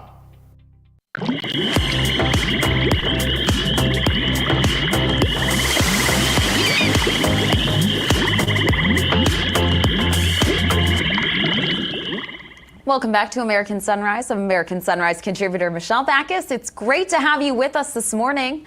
It's time now to drain the swamp. And this morning we are flushing out the IRS because according to a recent Rasmussen poll, 69% of Democrats have at least a somewhat favorable impression of the FBI. But get this, only 37% of Republicans and 43% of unaffiliated voters share that same opinion.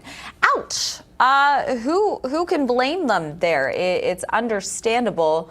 I'm curious to see what happens in the next year or two and how that polling continues. We're going to keep our eye on that. Well, speaking of, if you are stressed about back taxes, maybe you missed the April deadline or your books are a mess, don't wait. The IRS is cracking down. Penalties add up fast.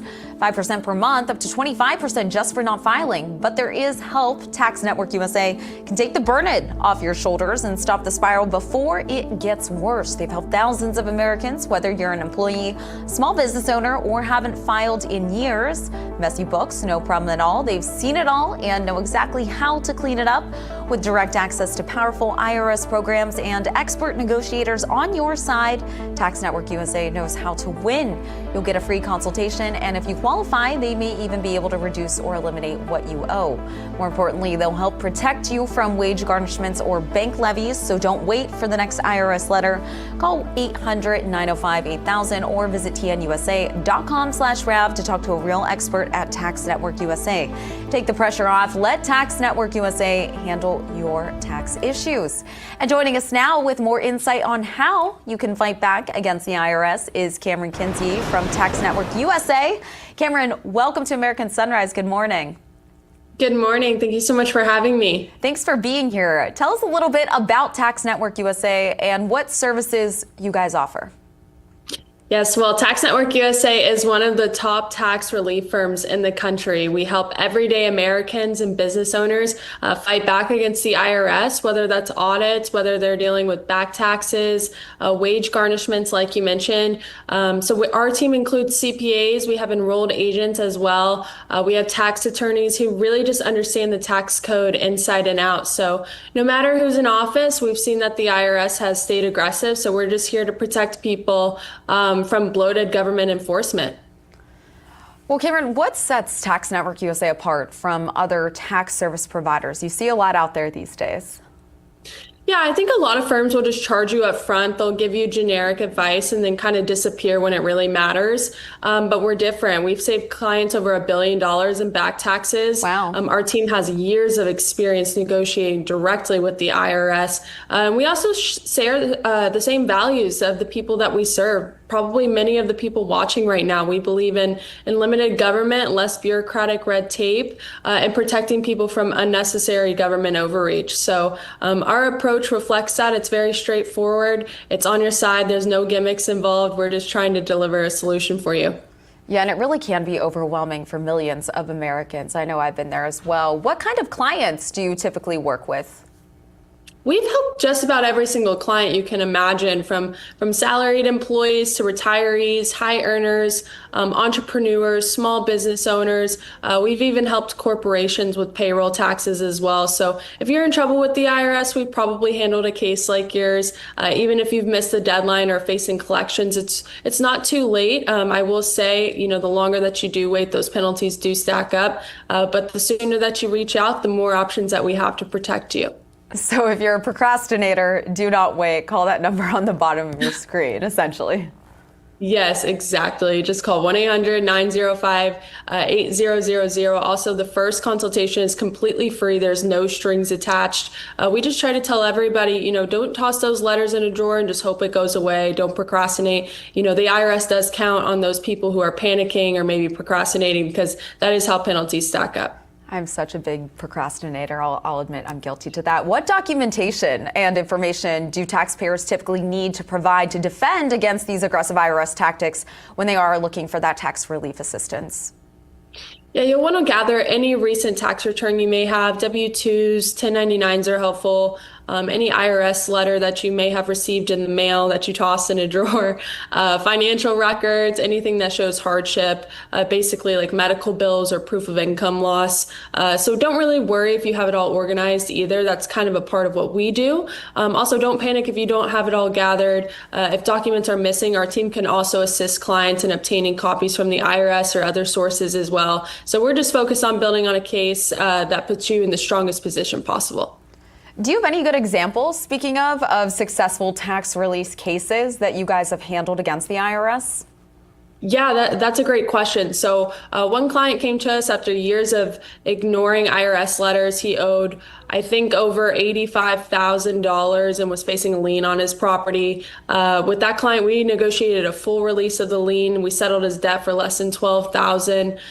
We also had a client who ran a small landscaping business, fell behind on quarterly estimated taxes during COVID, unfortunately. By the time that he came to us, he owed over $60,000 to the IRS. It was threatening to seize his work truck, his equipment, basically his entire livelihood. So that's really when our team jumped in, stopped collections immediately, worked out a settlement to cut his total debt in half, gave him a payment plan that he could actually afford. And that's the thing, too, with Tax Network USA. We don't want to also be another financial burden for you. We're willing to work on payment plans as well. But with that client, he kept his business, his equipment, his peace of mind. So that's really just the outcome that we fight for every single day. Jeez, that's concerning, but a happy ending to that story. Cameron Kinsey, thank you so much for being with us, and thank you for waking up early with us. Yes, thank you so much for having me. Of course. All right, up next, it's time to head over to Wall Street for some common sense when it comes to your wallet. It's ahead as American Sunrise continues.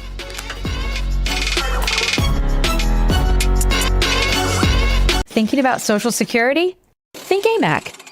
The AMAC Foundation takes the confusion and stress out of understanding Social Security's thousands of rules and regulations. Our nationally accredited advisors offer a personal touch that is unmatched. But that's not all AMAC has to offer. AMAC is America's leading conservative advocacy and benefits organization, guided by the principles of faith, family, and freedom.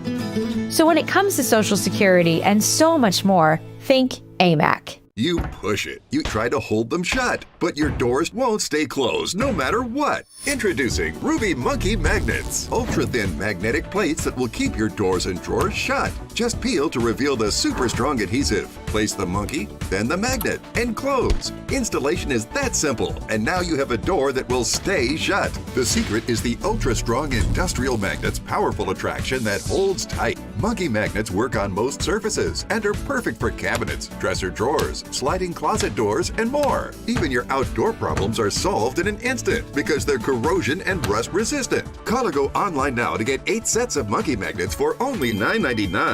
Due to rising costs, this may be your last chance to get monkey magnets at this low price. There is a strict limit of 1 house pack per order. Call now. Call 1-800-519-4389. That's 1-800-519-4389. Call or visit monkeymagnets.com. So call 1-800-519-4389 now.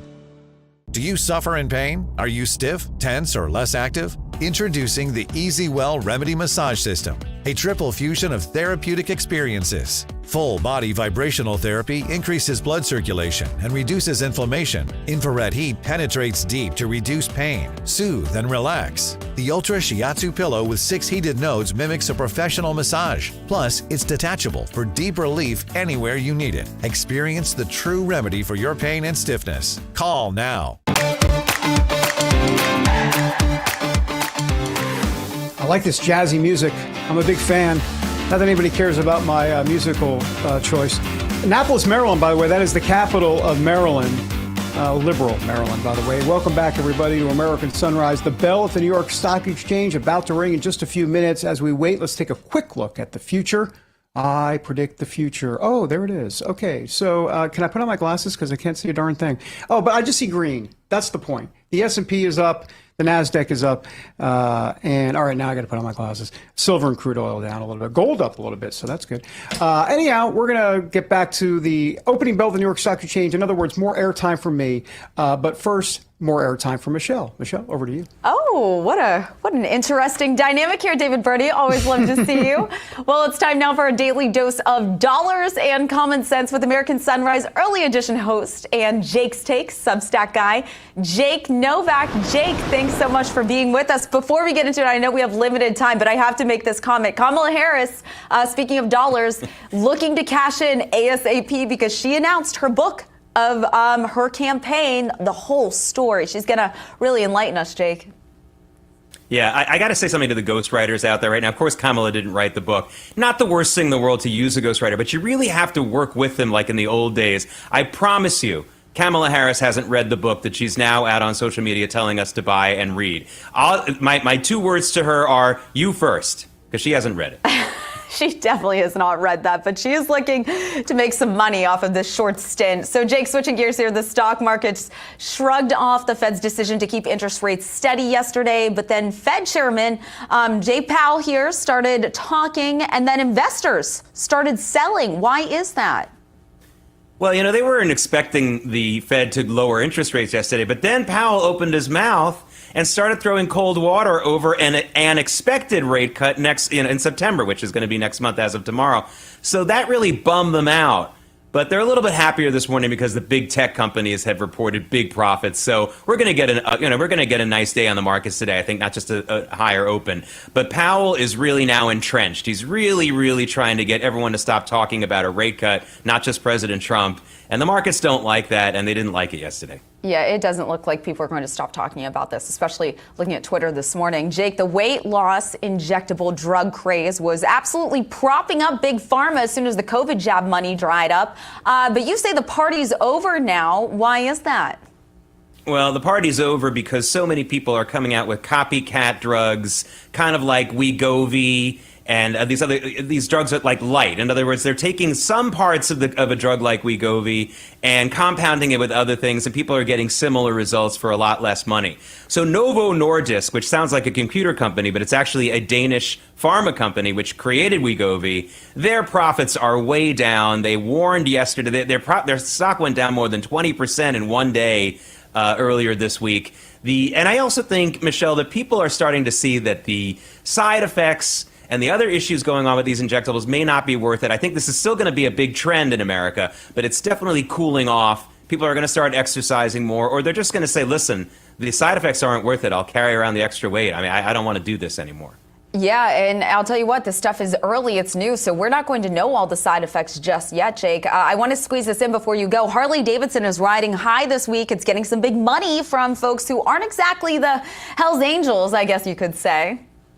Yeah, the dudes at KKR and PIMCO, I don't think they ride hogs on the weekend, but they're putting $1.25 billion into Harley Davidson. It's a huge bet because Harley is a very volatile stock, always has been. My favorite thing about Harley, though, Michelle, is that their stock ticker symbol is HOG, H-O-G. That's the perfect stock ticker symbol, so I'll give them credit for that.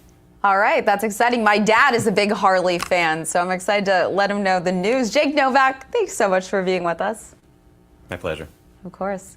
Never rode a Harley before, but I do know it's dangerous, so wear your helmet if you are out on the roads. Let's head back over to David Brody for the opening bell at the New York Stock Exchange, sponsored by AMAC.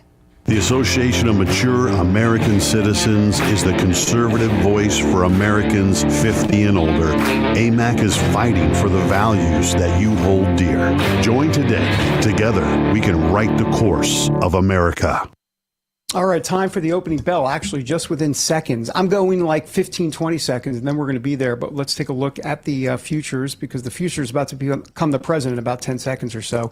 And you can see the Dow actually down a little bit. So same with the S&P. The NASDAQ is up. Of course, we're waiting to see how stocks will react this morning to the fact that the Fed left the market, the Fed left interest rates unchanged. Here we go. It's time for the opening bell. Let's listen in.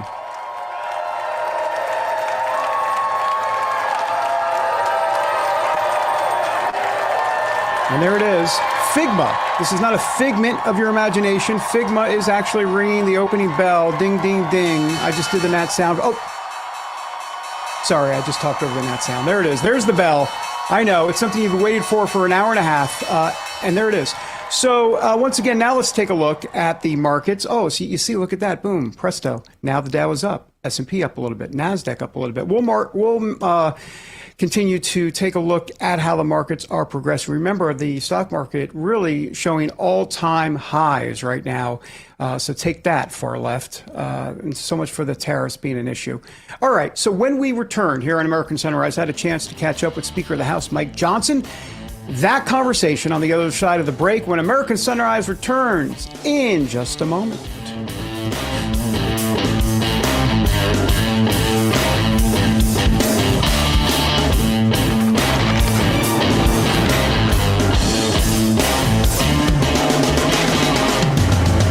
Tired of the hassle and high cost of selling a home? We can help. At Ideal Agent, we'll connect you with a top local agent that'll sell your home fast for top dollar, and all this for as low as a 2% commission. We got the top dollar for our house and the lowest commission that I could have imagined. The house sold in 2 days. It was so exciting for us. Ideal Agent is available nationwide. There's no obligation, and best of all, our service is completely free. Call today or visit idealagent.com. Kevin paid off over $12,000 in credit card debt with the help of Consolidated Credit. They cut his interest rates and lowered his payments so he could pay off his debt fast. Call 800-596-8062 for a free consultation. The bathroom of your dreams is only a phone call away with BCI Bath and Shower. We can make your ordinary bath and shower extraordinary. This is not a cookie cutter design. This is a complete custom build that will fit your every need, and discounts for seniors and military. Stay tuned to get a free automatic toilet bowl cleaner from Mermaid. Your sink stopper's broken, and fixing a drain is a pain. Introducing Mermaid Drain Magic, the instant solution to most broken drains. Just remove and replace. In seconds, you can fill and drain with a simple press of a button. Drain Magic makes replacing your old, broken, rusty, even missing sink stoppers fast and easy. Drain Magic's anti-clogging basket helps prevent clogs in your sink, catching hair, food, even jewelry. Made with brass and chrome and a silicone gasket, it creates a watertight seal. Order your Mermaid Drain Magic today for only $19.99 and get a Mermaid toilet bowl cleaner absolutely free. Drop it in the tank for up to 3 months of cleaning. But wait, this could be your last chance to get Drain Magic at this low price with free toilet bowl cleaner. There's a strict limit of 3, so order now.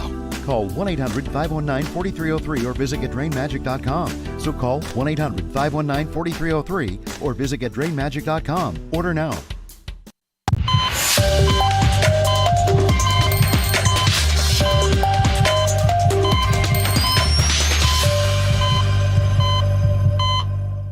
Welcome back, everybody, to American Sunrise. I'm David Brody. Thanks for joining us this morning. Time now to take the political pulse of America on the beat today, going one-on-one with Speaker of the House, Mike Johnson.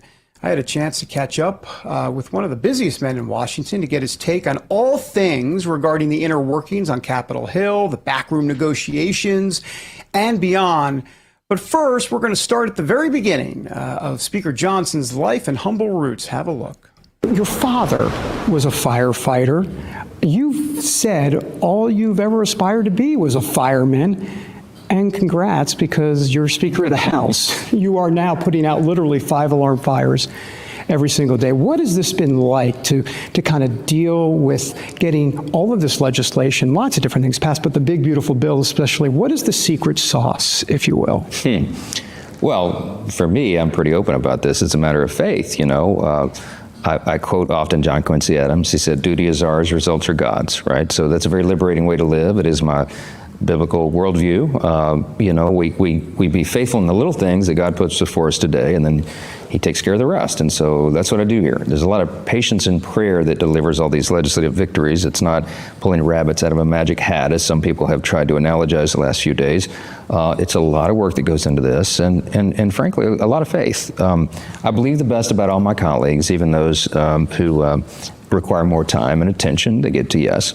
But everybody's here on my team for the right reason. I mean, they really are trying to advance the ball, do the best they can for the people in the short amount of time that we have to do it in. And so the big, beautiful bill was a great example of that. I mean, really probably the most ambitious, most aggressive piece of legislation that Congress has passed in many decades. Arguably, maybe it's in the top 3 of all time.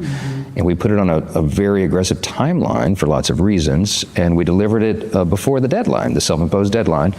No one on Capitol Hill thought we could do it. And sometimes it's a blessing to be underestimated. For sure. You say an aggressive timeline. That makes me think of President Trump as it relates to being, look, he's demanding, he's aggressive. I would think that takes you maybe out of your normal comfort zone. How do you handle that demanding and aggressive nature, which is who he is?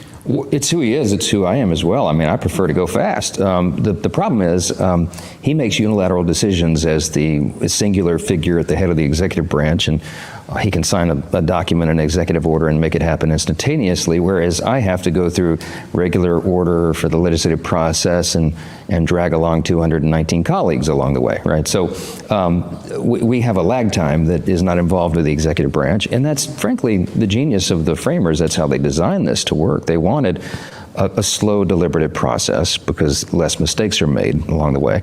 But the challenge in the modern Congress, in the modern era, is that we have 24-hour news cycle, we have social media, and people demand instant action and results. And so we're doing that as quickly as possible. In fact, we've done it in record time. I mean, people are arguing right now, this first 6 months of the Trump administration has been the most productive and most effective, arguably, of any in history, and all of U.S. history. I mean, since the founders' era, because you have a close alignment between the White House and the Senate and the House. You have unified government, you have conservative Republicans in charge of all three, and we're working together very well as a team. And that takes a lot of effort, a lot of constant maintenance of all of those factors. But so far, so good. I mean, this has been a very, very productive run right out of the gates. With a 3-seat majority all this time, and yet you go back to the Paul Ryan days. I mean, he had, what was it, 46-seat majority? You would love to have 46-seat majority. But what's the difference, not necessarily between you and Paul Ryan, but what's the difference then compared to today? I mean, because they had a 46-seat majority, the Republicans, back in Trump's first term, but things were different compared to what you're doing today. The circumstances were very different. And I was a freshman during that time. I came to Washington in 2017, the same time President Trump did, at the very beginning of his first term. And the benefit that I have right now is that President Trump and I have been working together closely, personally, for almost a decade.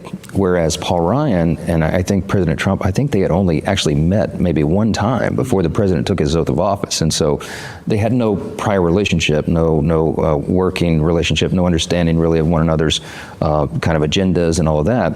Because if you remember, before President Trump won, everybody here was convinced that Hillary Clinton was going to be the president. You know, so it was sort of a surprise in a way. And the House and Senate leadership were just simply not prepared to govern with a Republican president in the White House. It's entirely different. It's exactly the opposite circumstance now. Because I walked around as a freshman in Congress kicking rocks at that time, grumbling to myself, oh man, we weren't ready, and if I'm ever in charge one day, we will be. I mean, I meant that sort of metaphorically.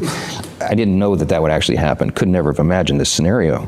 But when in the early spring of last year, when I was going around campaigning around the country to try to hold our majority and grow it, it became obvious to me that we were going to win. And I believed early on, January, February of 24, that we were going to have this moment of unified government. And I pulled together all the House Republicans and I said, well, my friends, we are going to win. President Trump has come back to the White House. We're going to win the House and the Senate, but we're going to have small margins because of gerrymandering and redistricting. So we've got to be very carefully planned, and let's develop a playbook. Let's start now. Let's go big, go bold and aggressive. But if we develop the playbook and we run the plays, we can deliver that ball over the goal line. So that was the genesis of the One Big Beautiful Bill. It actually began in February of 2024. A lot of work went into this. Yeah, for sure. President Trump now a second term. You've talked about the providential nature of that. Unpack that for me a little bit. Is there some sort of biblical analogy of what God is up to with President Trump this time around?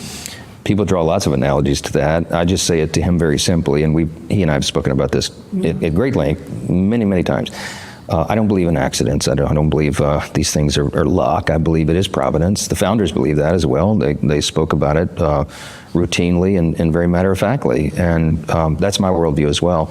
I told the president literally right after the second failed assassination attempt, he and I were together in a setting for about 3 hours right after he came off the golf course, after they found the gun in the bushes there. Yeah.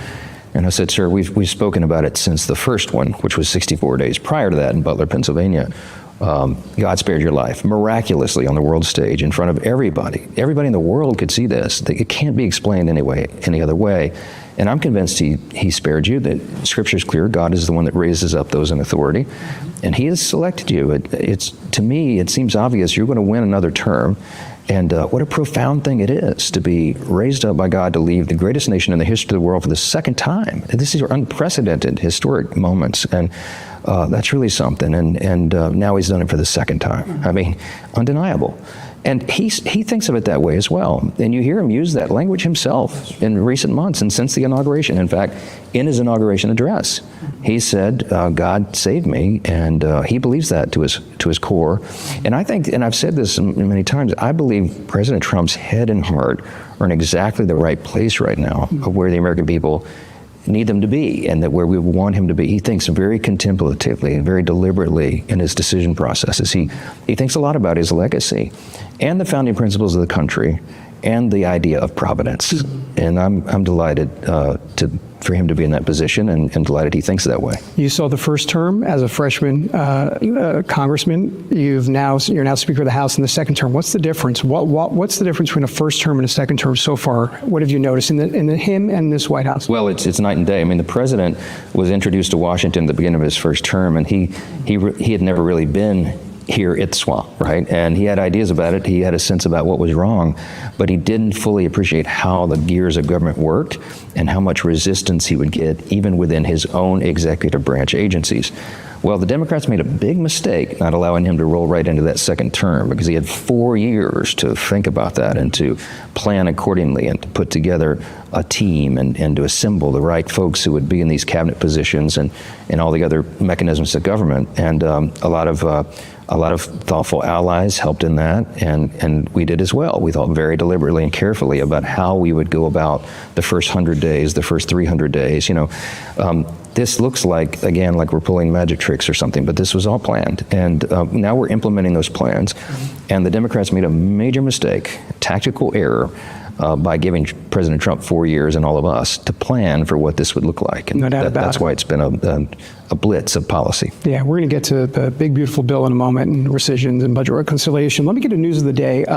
What Tulsi Gabbard has done, the DNI chief, declassifying hundreds of documents that seem to suggest that manufactured intelligence was at play here with the Obama administration regarding this Russian collusion hoax. I've heard Stephen Miller call it a seditious conspiracy. I've heard Tulsi Gabbard call it a treasonous conspiracy. You're a constitutional guy. What do you see in this exactly? How do you term it? I don't know how to summarize it by way of description in a snappy phrase, but I will tell you it is deeply problematic. And before I became Speaker of the House, I served on the House Judiciary Committee, which had jurisdiction over a lot of this. And we knew what was happening. We knew intuitively, and we were gathering the evidence as we were investigating all of this ourselves. We knew the Russia collusion thing was a hoax. They used it as a basis to attack the president mercilessly. I served on his impeachment defense teams twice.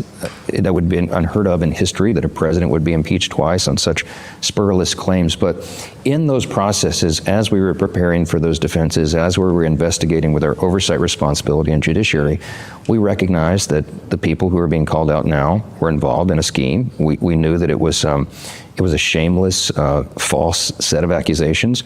And yet they perpetuated the lie on the American people, and they looked right into the camera and just lied, clearly. And they knew what they were up to the whole time. So there must be accountability for that, because what it does ultimately, the greatest threat of all this is not just what they've done to President Trump as an individual, it's what they're doing to the institutions, even broader than that. They have diminished the people's faith in our system of justice itself, in the institution of the Department of Justice, and the institution of the FBI. And those are critical functions that are played in a constitutional republic. And so we're in the process of restoring trust and rebuilding the people's belief in our system of justice itself. And it's an extraordinary challenge that was brought about because people were involved in a sinister plot. And so there must be accountability. You say there must be accountability. The DOJ will work on the criminal aspect of this. What's the role of the House here specifically? I mean, people want to see subpoenas. They want to see depositions. They want to see whether it be Brennan, Clapper, potentially the former president of the United States. Are you willing to go down that route? Because a lot of people want to see some of these folks questioned under oath. Of course. Look, I think we have a responsibility to follow the truth where it leads, and to do it in an unbiased fashion, to do effectively the opposite of what that other team did. They're engaged in a partisan political plot to take down their foe and the other party.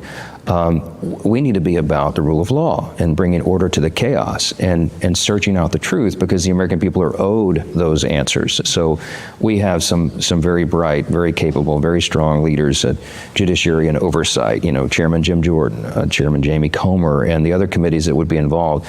And I do expect that whether there's a special counsel appointed, which some are suggesting, and or in conjunction with the House investigations, that we will get the answers, and there will be accountability to the extent that we're able to do that, referring people to the DOJ for prosecution and any other measure that is appropriate as we begin to uncover more of the facts. Does it get tricky at all with the former president, President Obama, looking at what his role in this is and bringing him in for some sort of deposition, potential subpoena? Well, listen, we have no concern about that. If it's uncomfortable for him, he shouldn't have been involved in overseeing this, which is what it appears to us has happened. There's a lot of allegations on the table. Our job is to go and follow each of those trails and to find out the truth. Those are very serious allegations with very serious implications, but we're going to have very serious people working on it, and we will get the answers. The big, beautiful bill passed. They believe that is the death knell for Republicans in the midterm elections. This is what they say.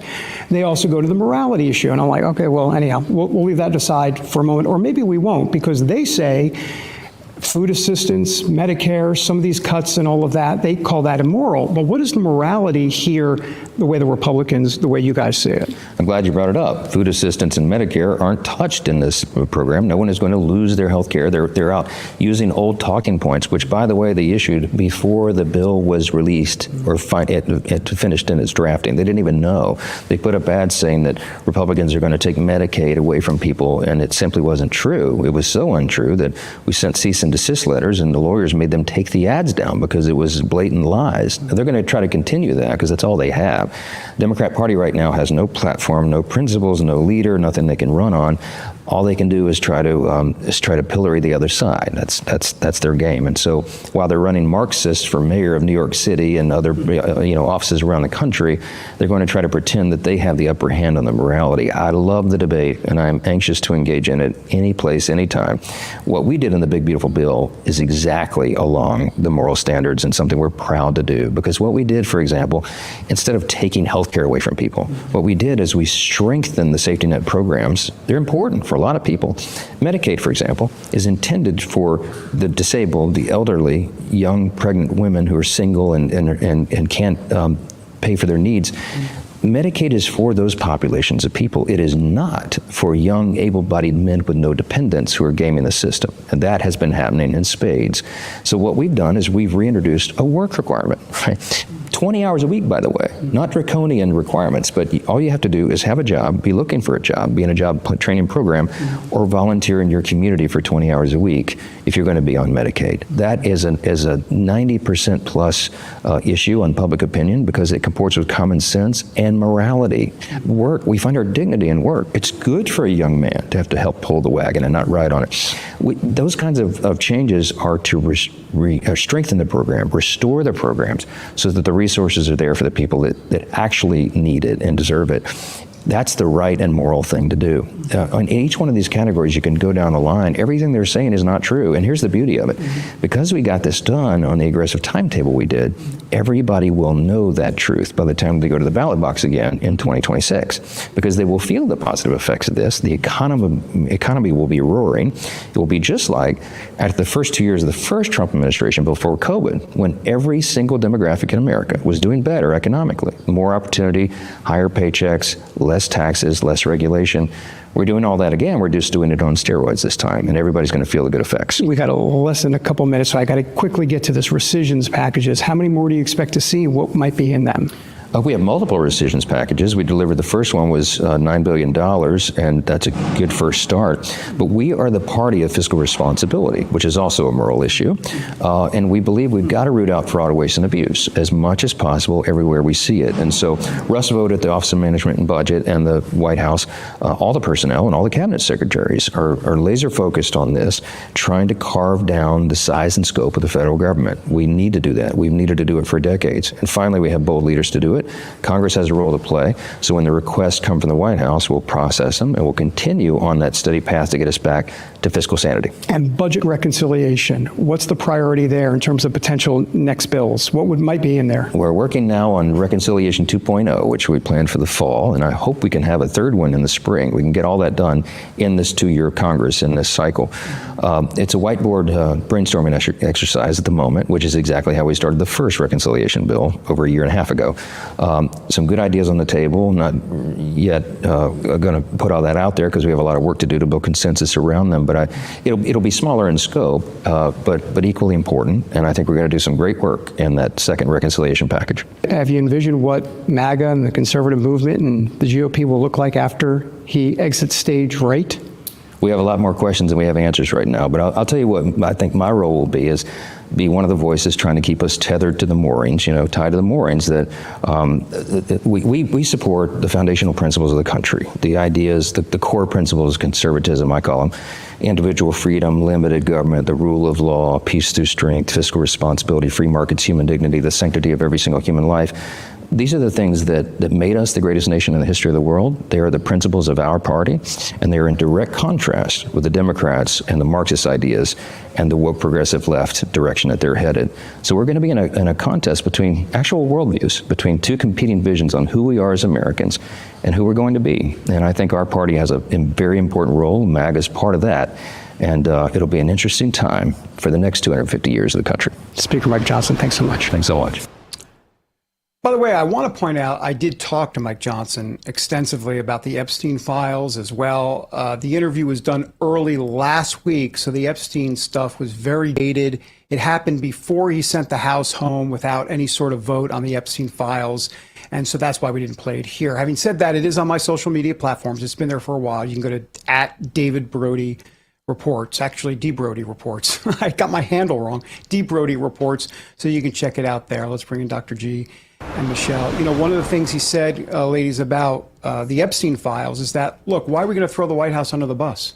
Is basically what he said. I mean, this is what they're looking to try to get some of these documents released in certain different ways, and we're not going to get ahead of the White House. So we'll see how it plays out in September, but that was part of it. The other thing that struck me in this interview is that he and President Trump are really close. I mean, that is the real deal. I know a lot of folks are like, Mike Johnson, continuing resolutions, yada, yada, this guy. But hey, I mean, Trump loves him. And he really, really loves Trump as well. I mean, not in that way, but anyhow, that's some of my take. First of all, congratulations, David Brody, on an exemplary interview. You are such the consummate professional interviewer that you've got. It's a beautiful thing to watch you do an interview, and I just so appreciate you bringing that to us and doing such a great job and just a grand slam of an interview, David Brody. I appreciate And such a wealth of knowledge as well. I'm always impressed by your wealth of knowledge, especially on these topics. You come up with things on the fly. So I want to double down on that because you just did a fantastic job. And to that point as well, David, despite what you see on social media about Speaker Johnson and Trump and their relationship maybe being tumultuous here and there, I do know that is the case as well. They have a phenomenal relationship. And I would also say that as well, just an important reminder, sometimes we have to get out of the X Twitter sphere and look at this from a larger perspective, because there are many politicians that you might never think have a good relationship with Trump, but Trump can appreciate a little back and forth. Yeah. No doubt about that. By the way, I do want to say on the kind of the interview style, I mean, my view is you get more with honey than vinegar. I think that some people find it, different. I think you have to play to your personality style. And I'm relatively jovial. I'm optimistic. You have to be true and authentic to who you are. And so I remember Ted Cruz one time telling me, I walked into the room, he goes, "Oh no." And I go, "Why? What's going on?" He goes, "I'm interviewing with you. That's not good." And I said, "Why?" He goes, "Because I get too comfortable and I say things I probably shouldn't." And, I took that as the ultimate compliment because, what is the point? Am I trying to sandbag someone by doing this inauthentically? No, what I'm trying to do is get to the truth. And I think the way you get to the truth is you get them to feel comfortable. And if you get them to feel comfortable and they feel like they can trust you, that you're not going to sandbag them, that's when we get a little bit more, at least closer to the truth. Obviously, everybody spins left and right. We get that. But anyhow, just some observations. That's an about excellent point, because I'll tell you what, those politicians, they work with communication specialists, they work with TV people, they have their canned answers. And you guys have probably all seen, we've all seen it before, right? On national news, you see those canned answers that they have prepared. And if you can make them feel comfortable, they'll deviate from those pre-rehearsed canned answers and give you the real deal. So great job there. Well, you're both men of faith, and I think that goes a long way in an interview. I mean, regardless how, even people I know who just really don't like the speaker will not deny that he's a man of faith. And being a man of faith doesn't make you a perfect man. That's the one thing that I think is a little lost on the God haters out there. It makes you aware of your own infallibility. And that's always a good starting place, David. Well, when the camera shut off, he pulled me to the side and he said, "How's your daughter?"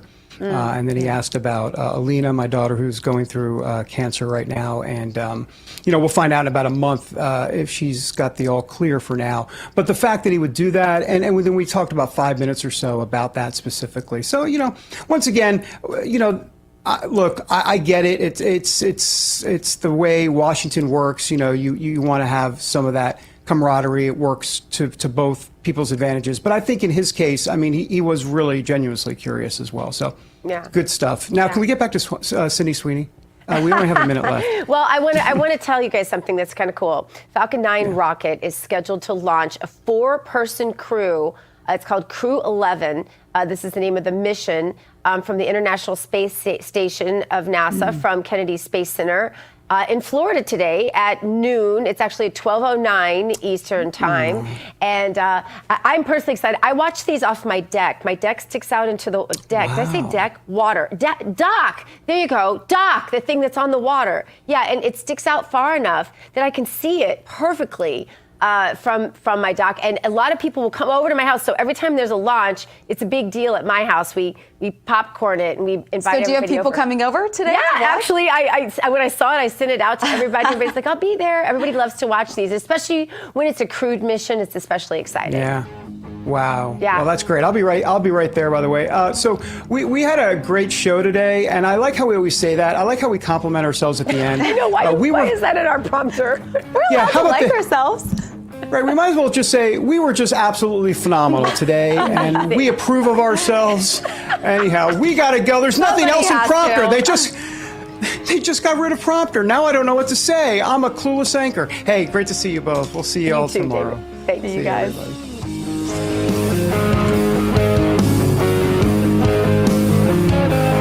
Selling your home shouldn't be expensive or stressful.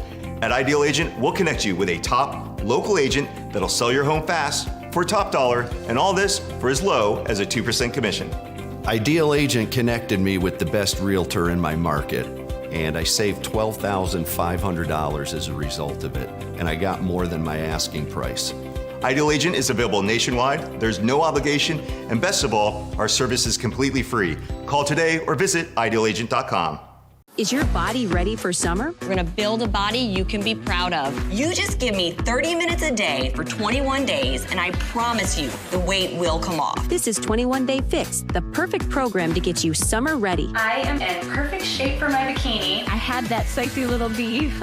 Get simple fitness, simple nutrition, fast results in just 21 days. Get ready for summer with 21 Day Fix. This week, try it free at 21dayfix.com. That's 21dayfix.com. There's nothing worse than losing your dog before their time. That's why I created Dr. Marty Nature's Blend, designed to help dogs with everything from digestive issues to itching, even moving better. Nature's Blend works because it's freeze-dried. So instead of destroying the nutrients with high heat, they all get right into your dog's body. Take it from a veterinarian with over 50 years of experience saving dogs' lives. I have never seen a food make this much impact on a dog's health. For a limited time, get up to 54% off Dr. Marty Nature's Blend, plus a free gift with our special TV offer. Call or go to drmartypets.com/TV. Do you suffer in pain? Are you stiff, tense, or less active? Introducing the EasyWell Remedy Massage System, a triple fusion of therapeutic experiences. Full body vibrational therapy increases blood circulation and reduces inflammation. Infrared heat penetrates deep to reduce pain, soothe, and relax. The Ultra Shiatsu pillow with 6 heated nodes mimics a professional massage. Plus, it's detachable for deep relief anywhere you need it. Experience the true Republicans in Texas yesterday released the first draft of a new congressional map aimed at picking up 5 seats in next year's midterms. Texas Governor Greg Abbott added redistricting to the special session agenda at the urging of President Trump and his political team. Republicans currently control 25 of the 38 congressional districts in Texas. Under the new maps, the President Trump would have carried 30 of 38 seats, all by more than 10 points. House Minority Leader Hakeem Jeffries is in Texas meeting with Democrats as they weigh their options on how to fight the redistricting efforts, which could include leaving the state. Jeffries is supposed to hold a news conference today at the state capitol in Austin. Meanwhile, the Texas Tribune has new reporting that California Governor Gavin Newsom has told aides he will move forward with a plan to redraw his state's congressional lines to install more Democrats if Texas Republicans pass their own updated map. What Donald Trump is doing to the rule of law is he is breaking it. What he is doing to our democracy is subverting it. And those are active verbs. Those are not he will subvert or he may undermine. He is doing these things. He is already going after his political enemies by misusing the Department of Justice. He is already breaking federal law and the U.S. Constitution. And he already is acting like an authoritarian. And as we move towards the next phase of challenges for our democracy, which are free and fair elections in 2026, we need to have no illusions. He has no expectation that he is going to follow what the law is or be constrained. He is completely outcome determinative. That's the part that's unusual. The Supreme Court, actually starting in Texas in 2003, clarified that states can redistrict, gerrymander whenever they want. It doesn't need to be right after the census. And what is unique this time is how little pretense there is that this is about anything but helping Trump get more seats. And so this started with Harmeet Dillon at the DOJ sending Texas a letter and saying, we have civil rights concerns about some of the majority-minority districts that were drawn in 2021. But listening to the Republicans defending this and posting about on social media, they are describing this, the Republicans in Austin, as giving Trump 5 more seats. And talking to Republicans in Indiana, Missouri, other places where they have the power to draw more seats if they want to, that is how they phrase it. It is not, we are restoring the justice that was denied to us by the previous map, or this is going to better represent these constituents. It is, we want Trump to have more seats. He deserves more seats. We need to stop the left from taking power. And that's what the position Democrats are put in there is, do they want to defend the idea of independent commissions or something else? Or they just want to say this is tit for tat. We cannot allow them to turn the country into, the comparison I hear the most often is Hungary. Talk about what you see on the ground on the other side. Oh, it's happening everywhere. I mean, the fact is, Donald Trump and the vote suppressors, the election deniers, they look at the results of 2024 and they say, we won, right? We accomplished what we wanted to accomplish. And so, sure, they didn't have to actually steal any elections for president after 2024 because Donald Trump won the popular vote and won the Electoral College.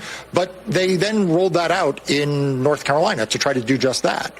And they are quite emboldened. They view North Carolina not as a defeat, but as a lesson learned for the tactics that are working and the tactics that need to be improved. They look at their voter challenge program in states like Georgia, again, as tactics that they will refine as we move forward to Senator Ossoff's re-election there.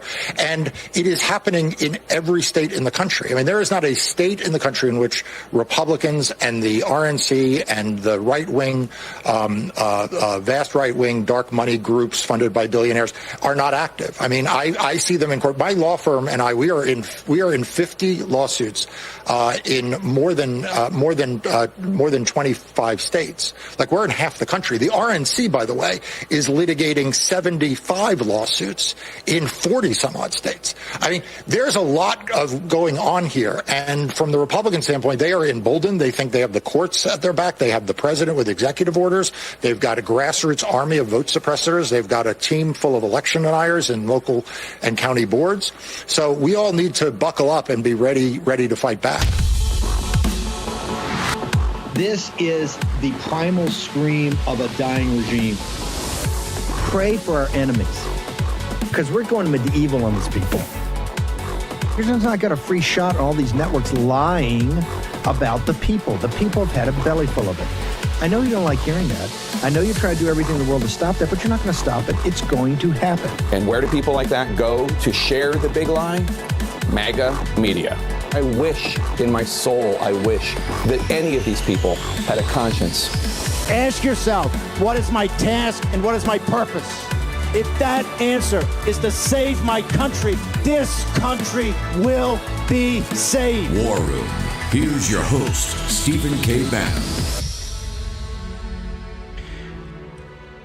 It's Thursday, 31 July, Year of the Lord 2025, the last day of July before we get to August, the traditional, big vacation month for everybody. We're going to focus today on the 3 R's. That would be recess, rescissions, and redistricting. We got a lot of work today. Make sure you go to warroom.org. You can download all of our content. It's all totally free. Also, Bill Blaster, because we're going to need to get to work here. There's a lot of, as we explain things to you today, and give the information. We hope your blood boils, and you're going to want to do some work to make sure we can set things right here in the War. We want to start with redistricting in the great state of Texas. Anytime Mark Elias' head's blowing up, it's a good thing. Down in Texas, they finally put the map out. In Denver, you can go ahead and put the map up. As you know, we've been hammering this thing for about 3 or 4 weeks now. I want to bring in Attorney General Ken Paxton from the great state of Texas.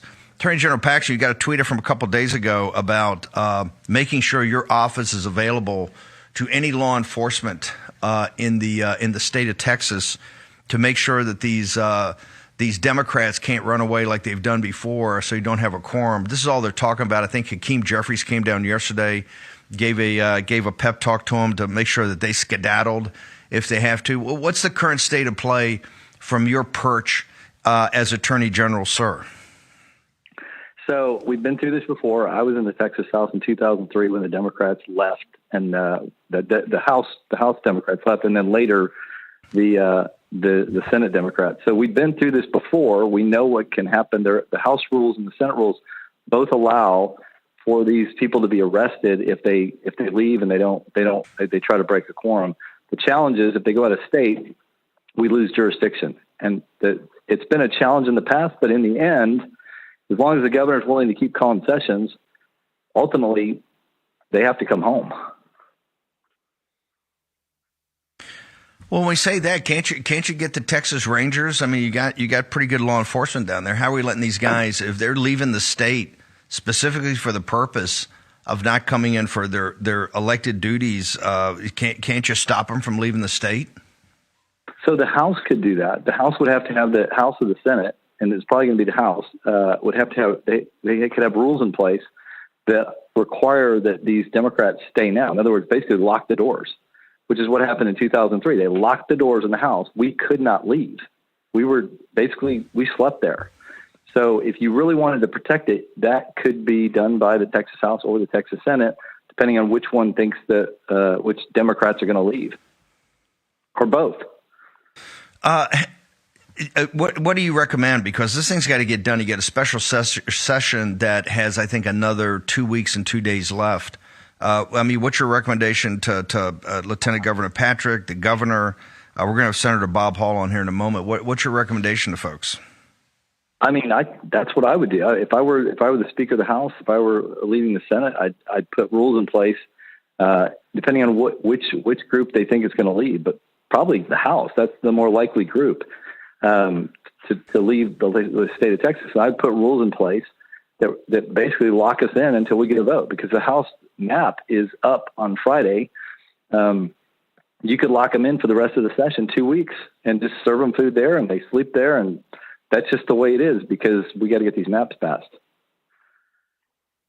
Well, what do you anticipate as far as legal challenges? Because this is all the mainstream. We've been on this for 3 or 4 weeks now about but they're going to have legal challenges like crazy. You're going to have to defend it. What's your take on this? And it's just the status quo. I mean, I've been defending redistricting maps since I've been in office, and so far we've been successful every time protecting those maps. No, we are going to get challenged, just the way it is, and we will defend them. And I'm convinced we can be successful. We've got good maps, and the legislature has the right to draw the maps they want. They're politically based, not race based, and if they're politically based, then they're defensible. Attorney General Paxton, your social media, and where can people go to keep up with this? Because obviously the whole nation now is focused on this. The MSNBC, they've finally woken up and realized they got a real problem down the great state of Texas. And I hope Republicans are awakened to what has to happen, because this is vitally important. I know the president's watching closely. Where can people follow you? At Ken Paxton TX and KenPaxton.com. Ken Paxton, Attorney General of Great State of Texas. Thank you, sir. Appreciate you coming on. Thank you. We're going to win this. Amen. Your lips to God's ears. Senator Bob Hall joins us now. Senator, people tell me when I talk to folks down in Texas, said, Steve, you got to talk to Bob Hall. He knows what the hell's going on. He's going to get this done. So can you please enlighten us now? Literally, MSNBC last night, they're in full meltdown after Hakeem Jeffries came down. Where do we stand with this, Senator? Well, there was, the House has drafted a map, a set of maps for the state. And what I find interesting is our Democrat friends who, ever since the last redistricting, have been in court arguing that the maps are wrong, that the maps are drawn wrong, they need to be changed. And now all of a sudden, when we're in the process of changing them, they have flipped to the other side and saying, "Oh, the maps are perfect. Right? We're going to mess them up. We shouldn't be doing this because they're all correct." So I'm not sure our folks on the other side of the aisle really know what their argument is. And it's my understanding, I'm not on that committee, but my understanding that the federal government had given us bad census data. When we drew the maps, some of us questioned it at the time, but said, well, that's what we have to use. That's the only maps, the data we have. And so the maps were drawn with the data that was given. And now we've been given what is said is corrected data that should be used. And so we're in the process. And since the federal government really only has control over the districts for the congressmen, the congressional districts, that's what they've said need to be redrawn so that they properly reflect the population from the census. Can you give us your understanding? We've had some folks on from the House, but from the Senate side, can you walk people through what your best estimate right now of the process? These maps are out. Review process, will they come make? I know they've had witnesses, particularly Democrats last week. Are they going to come and talk about the demographics? Are you guys, is the committee going to make a recommendation, or is it? And when do you think this thing will come to a vote? I am not on that committee, but it's my understanding that like we do with all bills, the Senate will take a look at it, and the Senate will draw their version of interpreting the census data, the population data. We'll draw their maps. We'll compare them to the House maps and come to a negotiated agreement on a district by district basis, an agreement between the two of us. That's the way the process works. And then so that we will either adopt what the House has if we say that's close enough, or we will send a modified version back to the House, and they will either adopt it or modify it. We'll go to conference and work out the difference between the two, and then have a map that both House committees, both the House and Senate committees agree on, and those will be brought to the floor, the same one in the House and the same one in the Senate, and voted on. And I expect Senator, can you just hang? We're going to take a short commercial break. I want to get more into depth of this, so that, particularly given the timing, you only got like a couple of weeks. But just hang on for 1 second. Senator Bob Hall of the great state of Texas joins us about the issue that is absorbing people's attention. Finally, the redistricting of the great state of Texas. You're going to see Florida follow suit. We know that Indiana, they're looking at it. Ohio, Missouri. This will kick off a season of redistricting. Also, we're going to talk about rescissions, doing budget cuts, and I told you what the Senate's up to. They're looking at an omnibus. Now they're calling it a minibus. Also, President Trump's recess appointments. Where are they? Where's the recess? Short break. Back in the war room in just a moment. In America, He was only 47. Aneurysm. Did he have life insurance? Do you? No. You got to get on it. Check out SelectQuote. Trust me, the peace of mind, it's worth it. Life insurance is too important to put off another day. That's why SelectQuote makes getting coverage you need easy, for less than $1 a day. Now get up to a $2 million policy with no medical exam and same-day coverage. Visit or call SelectQuote. We shop, you save. Tired of the hassle and high costs of selling a home? We can help. At Ideal Agent, we'll connect you with a top local agent that'll sell your home fast for top dollar, and all this for as low as a 2% commission. We got the top dollar for our house and the lowest commission that I could have imagined. The house sold in 2 days. It was so exciting for us. Ideal Agent is available nationwide. There's no obligation, and best of all, our service is completely free. Call today or visit idealagent.com. When the kids turn unholy, Harrelson's Own keeps my patience divine. When work flies out of control, Harrelson's Own keeps me cool as a cucumber. The device madness never ends, but Harrelson's Own keeps me zen. Life can be chaotic, but Harrelson's Own CBD helps keep you calm through any storm. Harrelson's Own consistently delivers your full mind and body homeostasis. It's an organic, full-spectrum CBD in a refreshing oral spray. Our nano-emulsified technology makes it completely water-soluble, so your body absorbs it immediately. You'll start to feel it in seconds, not 60 minutes. It just makes everything feel better. And it helps me just take the edge off. It helps me relax. It helps me be there with my kids. I swear I'm like a mental ninja. Like nothing can throw me off balance. No matter how many things come at me, I'm like, boom, handled, next. I'm like crushing it all day long. Well, some people take it for a release from stress. Some take it to get rid of pain. Others just take it for general well-being. For me, Brett Harrelson, it just makes everything about my day a little better.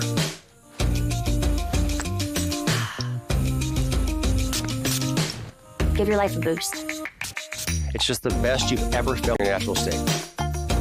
My happiness in a bottle is the best. So to sum it all up, you're going to feel the benefits quickly, love the way it feels, and like the way it tastes. Pay a fair price, and you're going to thank us for it. We are so confident you're going to be satisfied that we back every bottle with a 60-day, 100% money-back guarantee. Give Harrelson's Own a try, from our family to yours. Go to HO.com to order Harrelson's Own now. Yep, it's that easy. Just our initials, HO.com. Hello, America's Voice family. Are you on Getter yet? No? What are you waiting for? It's free. It's uncensored. And it's where all the biggest voices in conservative media are speaking out. Download the Getter app right now. It's totally free. It's where I put up exclusively all of my content 24 hours a day. You want to know what Steve Bannon's thinking? Go to Getter. That's right. You can follow all of your favorites. Steve Bannon, Charlie Kirk, Jack Posobiec. And so many more. Download the Getter app now. Sign up for free and be part of the movement. Okay, welcome back. We got Senator Bob Hall from Texas. By the way, I'm going to throw another R in there, fourth R, regime change. Zelensky's just gone to the Financial Times. He's calling for it in Russia. And the Financial Times of London and a bunch of papers have these stories about the MAGA base losing faith in Israel. I really think it's losing faith in Bibi Netanyahu, so maybe regime change there. Anyway, we're going to add another R. Caroline Wren's going to join us after the senator. Joe LaVagne, special counsel, senior counselor to the Secretary of Treasury, will be on. We got a lot of economic news to talk about. Senator Mike Lee later. Senator Lee's going to be here about recess appointments. Senator Bob Hall. We have I think 12 days, a couple days here, 2 weeks. Given the process you just walked through, the Senate, you're going to take your time, as you should, discern this, do your fiduciary responsibility. Is there enough time to go through all this and to actually get to a vote before the special session ends in essentially 2 weeks? Yes, I think there is enough time in it. I mean, it could go as fast as the Senate just takes up the House map when it comes out of the House formally and accepts it and adopts it. That could be done. And I would only expect changes in it if there was something the Senate felt that there was significant, an important difference in the two. I don't think you're going to see, opinions. I'd like to see this district done this way or that way. I think we're looking at if this meets the criteria that was established to have these, properly drawn and balanced the way they should be, that there's any reason that the Senate would prolong it with arguing different maps. But if we did, I would expect to be called back in immediately. I'm talking about, I say immediate, the next day or so, to finish it up. If we did get into a squabble over significant redrawing, we'd have another 30 days to work that on. That's because each special session, once it's called, it's for up to 30 days. So in other words, like some states can only have, one special session. You're saying in Texas, the governor, lieutenant governor's got the ability. If you can't get it done, the next day they say, hey, be back here next week. We're going to continue on. That's the governor. Yes. Oh, yeah. The governor has the authority to call us back. Unlimited number of specials. We'd be in special sessions right up until the next session started, if that's what he chose. A couple of sessions back, I almost thought that's what was going to happen because I don't think we got out of here till about December that year with everything that went on. Sometimes we've been involved in these things, or oftentimes we've been involved in these things in Texas. And the Democrats, you see them leaving the state, hiding. We just had the Attorney General on. He put out a tweet saying he would be assistance to all law enforcement in the great state of Texas. Do you anticipate any shenanigans like that? I mean, Hakeem Jeffries, I think, came down and gave him a pep talk, said, hey, you got to do what you got to do to stop this because this is the death knell of Hakeem Jeffries being Speaker of the House. Do you have any thoughts on that about what the Democrats plan to do? And more importantly, what the Republicans and the governor, lieutenant governor, attorney general prepare to do, and law enforcement to stop it? I hope our governor is prepared to do whatever it takes to keep them here. He and the speaker. It's not the lieutenant governor really doesn't have a hand in that side of it in there. But history has shown that they have no qualms in just packing up and leaving in order to disrupt the process if they don't like it. I heard what our Attorney General Ken Paxton had to say earlier, and that would be just fine. Lock the doors and bring in the food and keep them here till we get this done. All we need is a quorum. We don't need their vote. We just need them here for a quorum. And so, Senator Hall, you would advocate that if had to. Senator Hall, what's your website people go to, social media, everything? People are very focused on this now and want to kind of stay up on it moment by moment. So where do people go? Senator Bob Hall at .com. SenatorBobHall.com. Facebook is Senator Bob Hall. Sir, thank you very much. Appreciate you, and we'll be coming back to you. Okay. Thank you. Have a blessed day. Thank you, sir. So, folks, the redistricting fights start, and, of course, now everybody's focused on it. We got on this early because you know the importance of it. Governor DeSantis jumped in here. He thinks he's got 5 down there. Missouri, Ohio, I'm hearing maybe Indiana. You don't know. And I think a lot of people are going to be looking in the cupboard because Senator Hall, the buried lead there, he's 100% correct. The census last time was not perfect. One, it counted illegal aliens, which it should not have done. Also, there have been massive demographic changes post the pandemic. And the South and the Southwest is literally on fire when it comes to people shifting there and wanting to live there. So it's time. This is why Florida's looking at 5-district change. This is why Texas is looking at a 5-district change. I think you can go throughout the South and Southwest. You'd be surprised. And I would strongly recommend that everybody do it. Let's just do it. And I also think we ought to do another census right now, a mid-decade census. The Constitution says you got to do one at least every decade. Doesn't say you can't do more, and I think we ought to do more because in California, Illinois, and New York, who are frothing to get something done, they've got constitutional issues related to that, so it's not quite so easy. We just got to get on with it. And you saw Mark Elias. Mark Elias did give a hat tip. Steve Stern had hundreds of thousands, I think, absolute millions looking at the stream yesterday.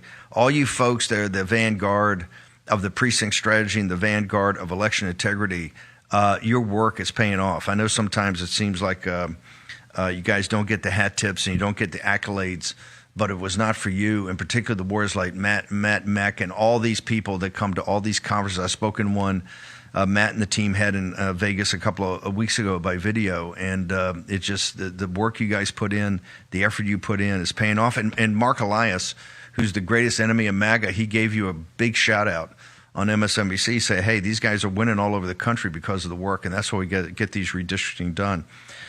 Caroline Wren joins us. Caroline, we got the 3 R's. You got, you got redistricting, you got the rescissions, and you got recess. Why is the Senate? It seems that why are we having the Senate leave town and you were there last night. In fact, I'd like you to say a few words. Had a great event put on by Mike Davis in Article 3 over at Raheem Kassam's Butterworth for Emil Bovee. You had Judge Janine there. It was just absolutely incredible, but it shows you the power of what happens when we start getting President Trump's team in. Joe Kent got confirmed yesterday, but these are onesies, twosies. I mean, we got a couple of judges, I think 4 or 5 judges now. You've got, I think she's the first U.S. attorney to actually be confirmed. Sagal Chadha and some of the other contributors to the War Room have gotten in because of this acting basis. Of course, they're trying to throw Aline Habab out. Tell me about the event last night and how important it is to actually get our arms around this vast government to get these confirmations done, ma'am.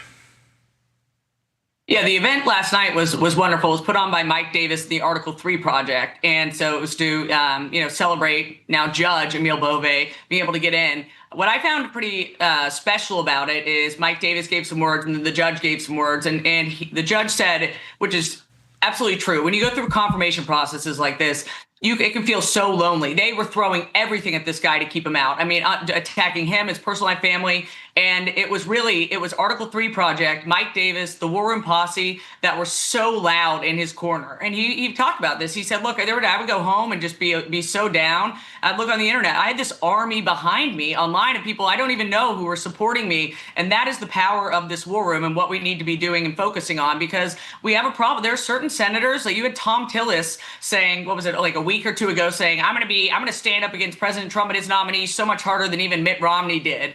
And these are the type of people, and Bill Cassidy and others, that are blocking some of these great Trump nominees who are immensely qualified. You just have these, career bureaucrat or politicians who just hate MAGA, they hate the movement, and they're Republicans in name only who just want to block these folks from coming in. And so, frankly, you have 144 nominees now pending. This is outrageous. And the Senate should not have a recess without triggering President Trump's recess appointment authority. So either stay in session in August and do your damn job, or let President Trump make recess appointments to fill his team, because he needs his team in there. President Trump has had the most successful first 6 months that has ever existed in a presidential history. Can you imagine if he had his full team operating and in there, what could get done? That is why they want to block these folks from coming in, and that is why President Trump and John Thune and Mike Johnson should steamroll this and get these folks through and stay in August and get it done.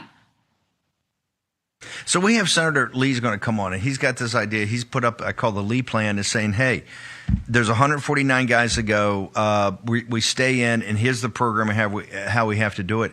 Semaphore has up today, Ben Smith Semaphore has an exclusive story, I think, saying, hey, Thune's got an idea. They're going to do some changes because right now everything's being filibustered. They're going to the absolute maximum time. So he's got a solution to do some structural changes to that so they don't have so much time, but that's not going to kick in. They're going to go on recess. All of September, and I'm going to get to this in a moment with you, all of September is going to be spending, folks. That's where we got the War Room ahead of it. And you can tell already, we smoked them out on this, we smoked them out on the omnibus. Now they're talking about a minibus. But so they're not going to be able to get to any kind of confirmations. They'll be in October where they'll be making these marginal changes. Trump will be at the end of the year and won't have his team. It's just simply not acceptable. Caroline Wren's going to hang around. Joe Lavarnier from Treasury. We're going to talk some economics of what's really going on. Also, I think there's some big breaking news. John Solomon put it up in the Tulsi Gabbard treasonous conspiracy, which is everything. We got to stick the landing. Make sure you take out your phone, text Bannon, BANNON, at 989898. Get the ultimate guide, an ultimate guide that happens to be free for investing in gold and precious metals in the age of Trump. Back in a moment. Yep, your worst nightmare. Your car broke down. Now you're worried if it's going to cost you a fortune in repair bills. Unless you already called CarShield, the legit #1 auto protection company in the country. When you're protected with a plan through CarShield, the process is smooth like ice and done in as little as 3 steps. 1. First, the tow truck takes your car to the shop. The cost of towing, covered when you got a plan through CarShield. Next, you probably need to get around while your vehicle's being repaired, right? 2, plans through CarShield have rental car options too. Then comes the best part. 3, when you pick up your vehicle, you don't have a big repair bill to worry about. CarShield administrators get your covered repairs paid directly to the shop, so you're back on the road with no worries. Call now to get an affordable plan through CarShield for your vehicle before it's too late. When you call CarShield, whether you got a small problem like a power window motor that could cost a few $100s, or a big problem like an engine or transmission that could cost you thousands of dollars, you're taken care of. CarShield is the #1 auto protection company in the country, and their administrators have paid out more than $1 billion in auto repairs. That's billion with a B. CarShield is the choice that gives you the CarShield guarantee. Your rate never goes up, and your coverage never goes down, no matter how many claims you have. Look, it's inevitable. As your car or truck ages, the parts and components are gonna fail. It's not worth the risk.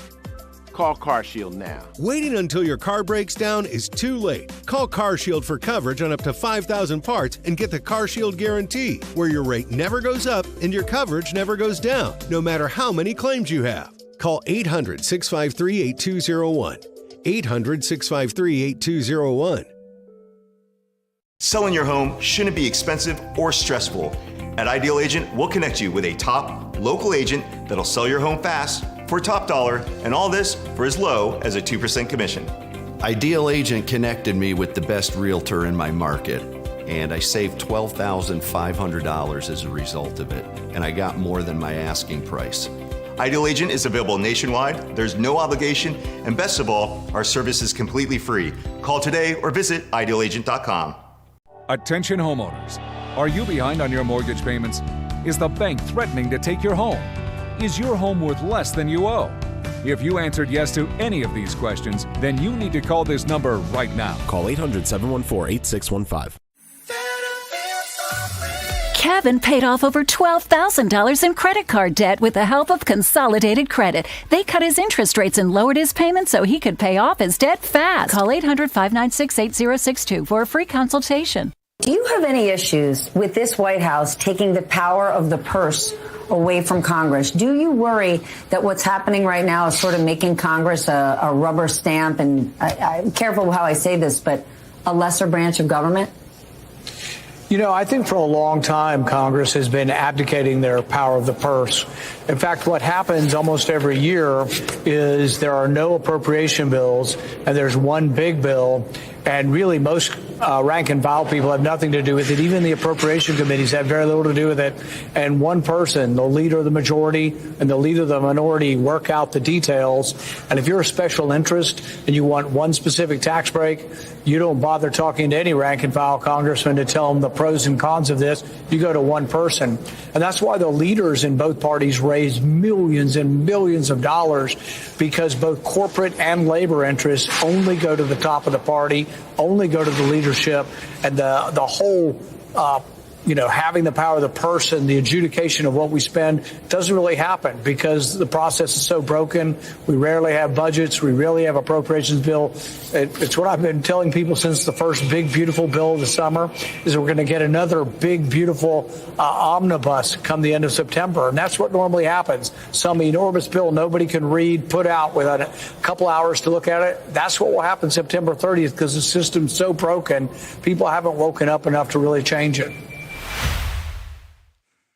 Okay, welcome back. I want to thank Birch Gold for sponsoring us. Go to birchgold.com/Bannon. End of the Dollar Empire, 7 free installments. And, of course, we're working on installment 8 and 9, both free. We'll have them out shortly. Of course, you saw yesterday President Trump drop the hammer in Brazil. Now, that was about Bolsonaro and also the shutting down free speech and social media sites, etc. But Some of that is about Lula and his interview in the New York Times and Smat talking about the BRICS and the de-dollarization and all that. So make sure you get up to speed on it. You do that by all the free content we put over the last 4 years on Birch Gold. Right there, I told you this was happening.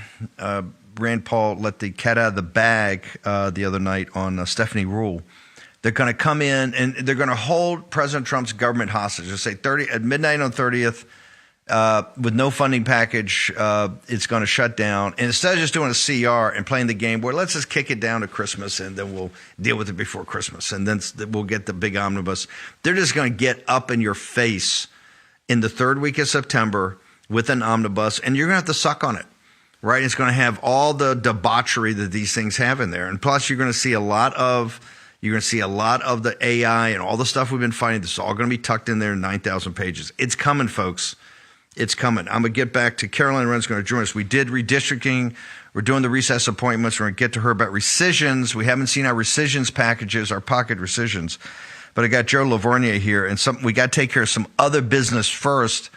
And Joe, that would be, or first off, Joe, last night on CNN and MSNBC and all day, all they did was dump on the 3% growth. As you know, we had you on here and we said, hey, the supply side cut, we get to 3%, we can get higher, 3 and 4, 3, 5, we grow our way out of here.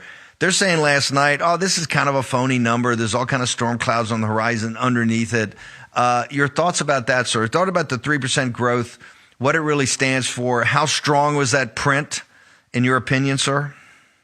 It was a good number, Steve. I mean, the first quarter was weak. I would not be surprised if the first quarter was revised substantially higher. It's happened in 6 out of the last 9 years. We've had substantial upper revisions to GDP. What we know is we've got very good income growth because the labor market's healthy.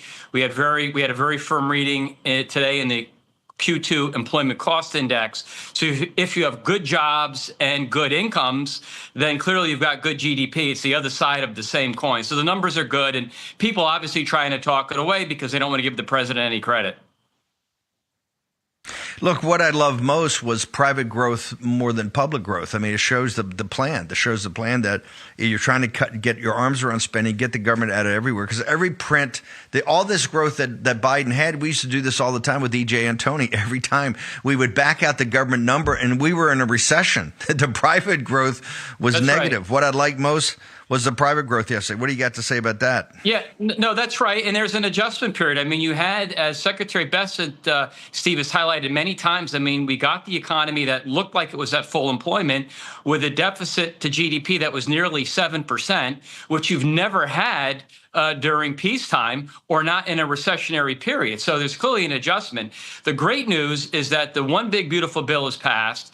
We've got the CapEx come back. Inflation is moving lower, so real wages are expanding, especially for blue-collar workers. And the outlook is very bright. And the pace of layoffs, which is low, is falling even further. If you look at the most recent jobless claims, they've now moved down to recent lows. That bodes well for a much bigger pickup in second half hiring, which is consistent with what happens when you have the CapEx story, the hiring then follows. So you could poo-poo the Q2 GDP numbers all you want, but you're going to be disappointed. It was a good number. And the best thing is growth is going to broaden out going forward, and we're going to look at a boom. Yeah, and this gets us to, if this is a predicate, it gets us to a 3.4, 3.5, and then even higher. So this is a great print. I want to make sure, the other thing they're doing is saying, hey, President Trump's a real estate developer. Real estate developers always love easy money. They love cheap money. So when he's sitting there banging on Powell and wanting a big rate cut, a couple hundred basis points, that's just that's his natural reaction because he's a real estate developer and they always want lower rates because it's much easier to finance their projects. But they missed the point. President Trump understands the Fed. He understands interest rates, the structure of them. There's actually a very compelling argument to be made about what we call natural rates versus what should happen right now. Can you walk through, because we had Fishback on the other day. He's of the same school of thought we are, that there's a big miss here on the modeling. Can you walk people through what this concept of how they model it, what are natural rates, and what's the logical, where should rates really be today? Steve, the president has great instincts, and you could make a very compelling, in fact, the strongest case for why rates should fall, which the president instinctively knows, and that is the Federal Reserve makes an estimate of what it thinks the neutral rate is, or the real rate, or R star, all these fancy terms. Essentially, are rates helping keep the economy, are they pushing the economy down, or are they pulling the economy up? By the Fed's own estimates, and there's a range of estimates, the full range of estimates all show that the current level of interest rates that the Fed sets is too high, meaning that the Fed's current rate structure is actually impeding growth. So as good as the economy is, and as nice as that rebound in Q2 was, and as optimistic as we are for the second half of the year, we could do even better if rates weren't so high. That's by the Fed's own admission. Rates have been high for 3 years.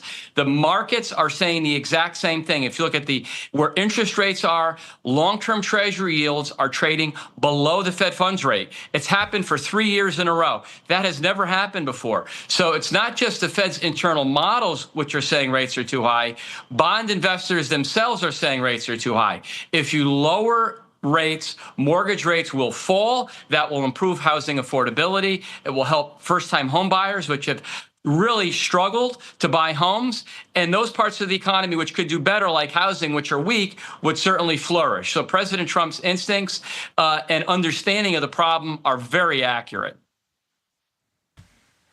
And I take it the range of the natural rates are 2.5% to 3.9%, right? I think it is. And you're That's saying right. The argument the Trump administration, you guys are saying you believe you should have at least 100 basis point cut. Even the 25 they're talking about in September, you don't think gets to solve the problems. You guys are much more aggressive about this because you think the data shows you that, right? Well, Steve, here's what you could say. I mean, so you're 50 basis points, you're 0.5% above the highest estimate on the FOMC. Those are the real inflation hawks. The median estimate's around 3%. So you're almost 150 basis points right now above neutral. So you can understand why the president says rates should fall significantly further. But here's the other point, Steve, which is very important.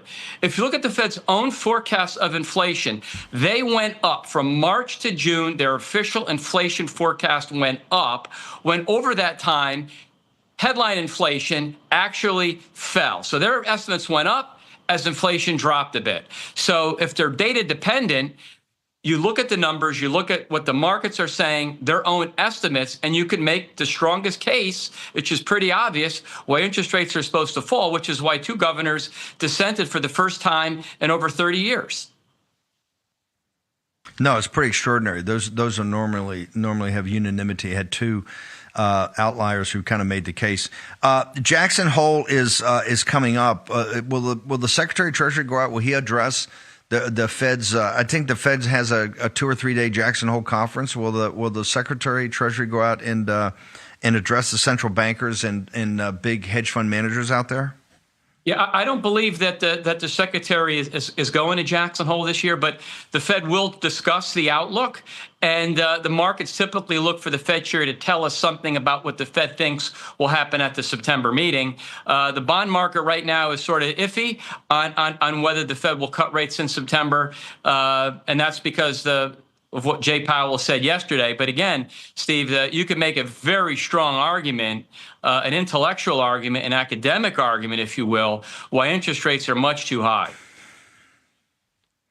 Do you think that he's now this is purely political, that this is because of the disagreements he has with President Trump, and particularly about, not just the running of the Fed, but also the cost overruns with with what we call the Versailles on Constitution Avenue? Do you think he's just being ornery? He's just not going to, when all the evidence points to logically you should have a rate cut, that he's just not doing it because of personality and politics? Steve, the tariff, as the Secretary has argued, that if there is a tariff impact, it is a one-off price level adjustment.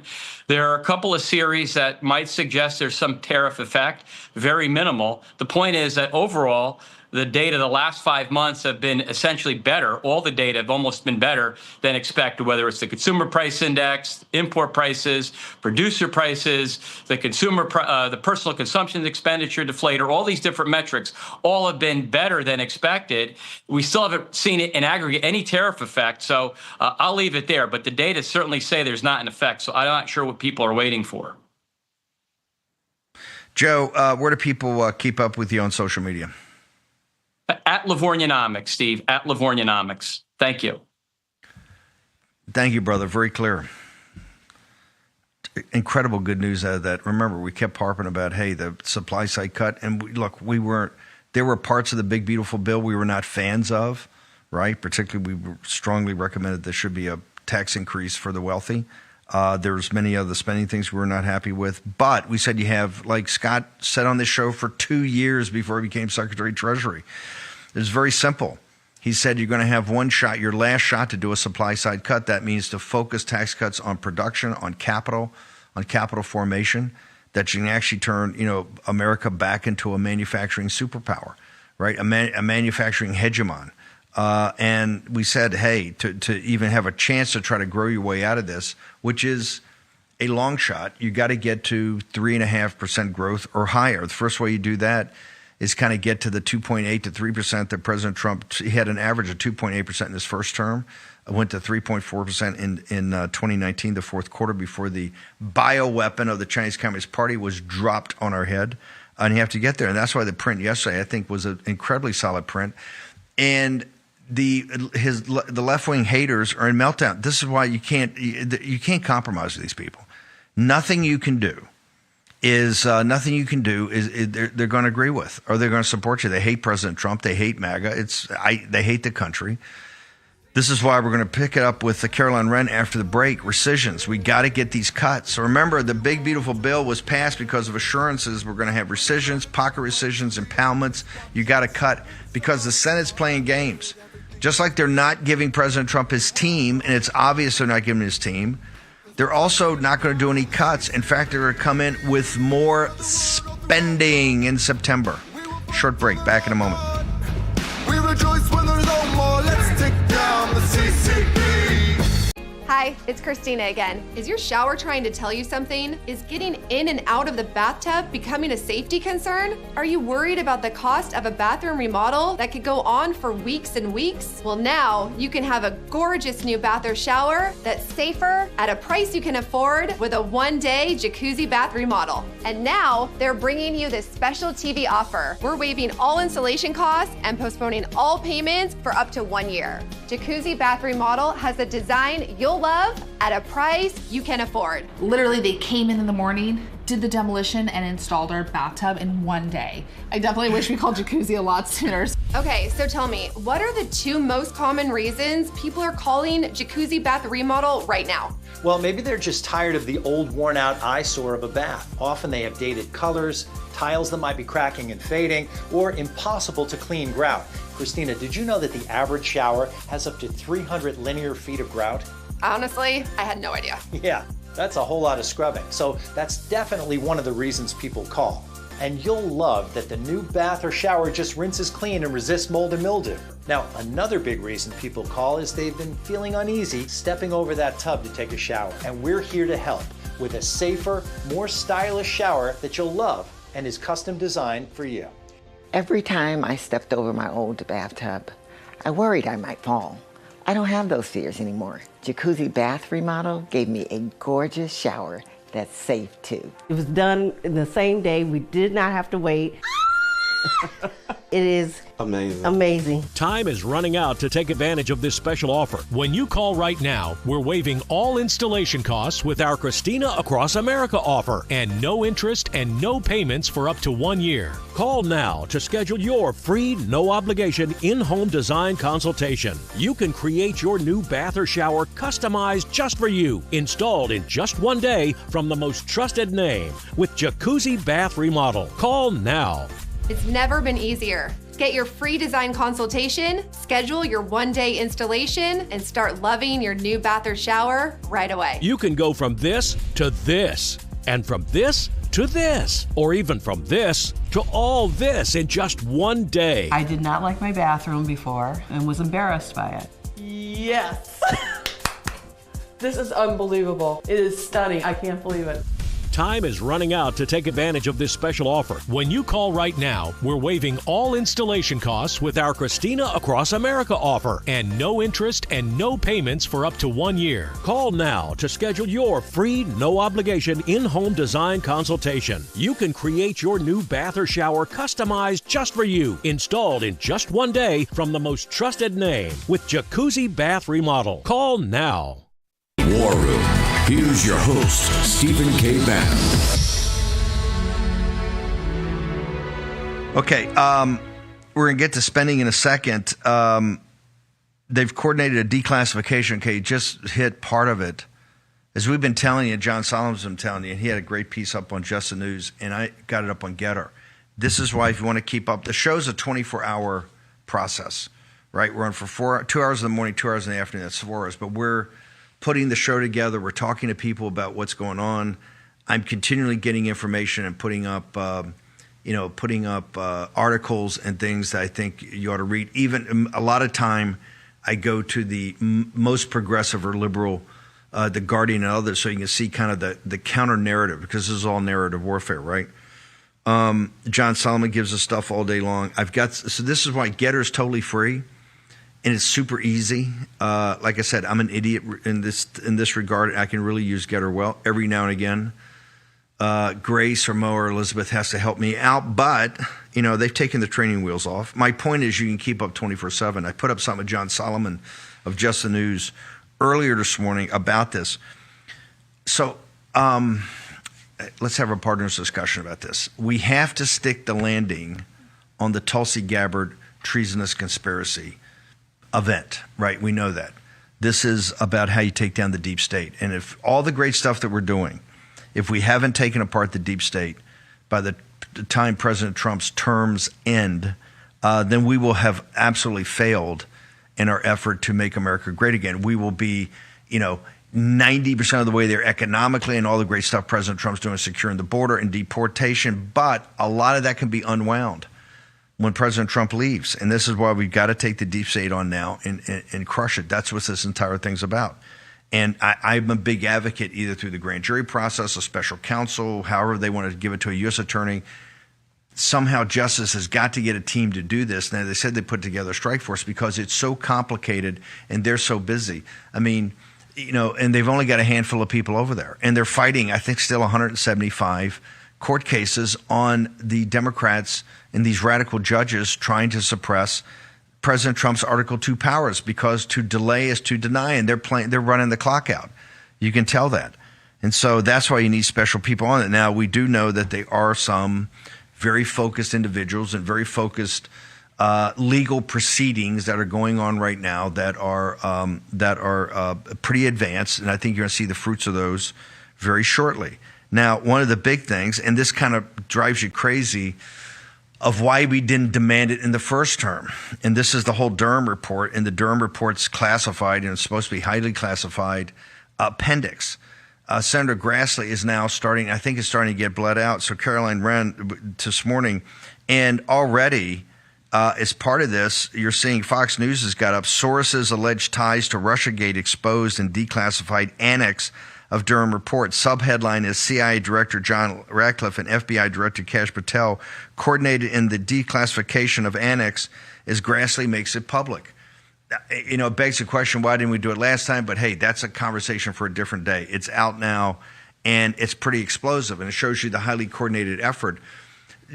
You're pretty unique, Caroline. I think that you keep your hand on, you talk to grassroots leaders every day, the MAGA leaders, of what they're working on, what they need for funding, how it's going with them. You're also very close, obviously, with the donors. Walk me through the importance of keeping people with the program by sticking the landing on this Tulsi Gabbard situation, and in that process, getting some resolution to the Epstein situation. Ma'am.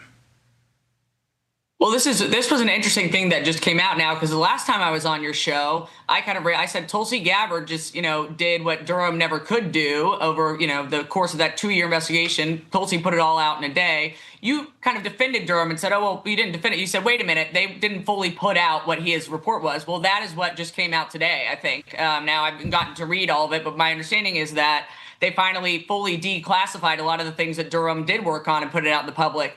But it does beg the question of, why didn't they do this originally? And so I'm so glad. This is why appointments matter. Your cabinet matters. And so Mike Pompeo and others wanted to block this for forever. So cheers to John Ratcliffe and truly Tulsi Gabbard, who has been in the driver's seat on this, saying, no, I'm not going to stop until you declassify and put this out and show some transparency. So I want to pour through all of this. It seems to be what we have always put together and known, which is that, this entire Russia hoax started between Obama and the Clinton campaign colluding to try and take down Donald Trump and to destroy his presidency. But the people and the public deserve and need to know the weaponization that our own government did against a duly elected president. And so, again, I'm so thrilled right now with Tulsi Gabbard. I applaud Kash Patel for working on this as well. This is the cabinet that we push so hard for, and this is the transparency that we want to see. How important is it? We're fighting this redistricting right now, and, we're fighting for 5 seats in Texas. We're fighting for 5 in Florida and a couple more. I think you get up to 14 or 15 seats. But even when you get the redistricting, you still need the hardest core of the hardcore, the people that do the canvassing, the people that back Scott Presler, the people that do the precinct strategy, the vanguard, right, of the movement are the ones that do the most work, right? And it's laborious. They don't get paid. They're volunteer. They do it for the spirit of the country. You've got to keep those people motivated. If they get cynical, if they get apathetic, if they just say, if 10% of those people say it's too much and I haven't seen anything, it's all talk, you're finished. Give me a minute on that before you go to break, ma'am.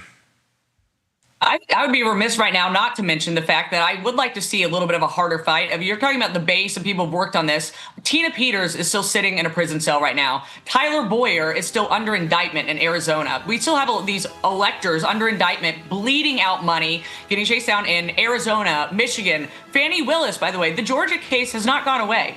We still have these Georgia electors. I'm talking to some of these folks. They're getting buried in legal bills. We as a party, we as a MAGA movement, we need to do more to go help those people, help with their legal bills, and tell Trump should stop the funding to any of them. I mean, we use every single tool in the book. We cannot leave these people to be hung to dry out there right now. And so I want to reiterate that. I want to do more with you, Steve, to come up with a plan.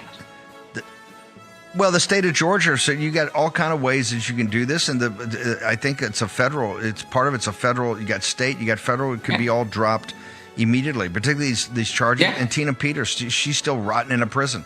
Anyway, you stick around. I want to finish with this rescissions and spending. So hang on. We're going to get ready for the second hour of the War Room. Home title lock. 80 or 90% of your entire net worth, everything you've worked for, is in that house. Not just all the love and every dream you had. Right? But also your net worth. Make sure no one can get their hands on it. The grubby hands, particularly some hard money lender that wants to put a second mortgage on your house and make you pay it off. HomeTitleLock.com/Steve. The $1 million triple lock protection. Go check it out today. Second hour is upon us.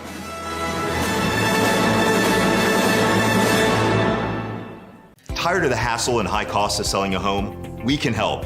At Ideal Agent, we'll connect you with a top local agent that'll sell your home fast for top dollar, and all this for as low as a 2% commission. We got the top dollar for our house and the lowest commission that I could have imagined. The house sold in 2 days. It was so exciting for us. Ideal Agent is available nationwide. There's no obligation, and best of all, our service is completely free. Call today or visit idealagent.com. Is your body ready for summer? We're gonna build a body you can be proud of. You just give me 30 minutes a day for 21 days, and I promise you, the weight will come off. This is 21 Day Fix, the perfect program to get you summer ready. I am in perfect shape for my bikini. I had that sexy little B. Get simple fitness, simple nutrition, fast results in just 21 days. Get ready for summer with 21 Day Fix. This week, try it free at 21dayfix.com. That's 21dayfix.com. Life is precious. I want to make a point. No matter what happens, I'll always be there for you. I know. When a woman experiences an unplanned pregnancy, she's faced with a difficult decision. Preborn connects with life-affirming pregnancy clinics across the nation and provides them with free ultrasound sessions for expectant mothers. When a mother sees her baby on an ultrasound and hears their heartbeat, it doubles the chance she'll choose life.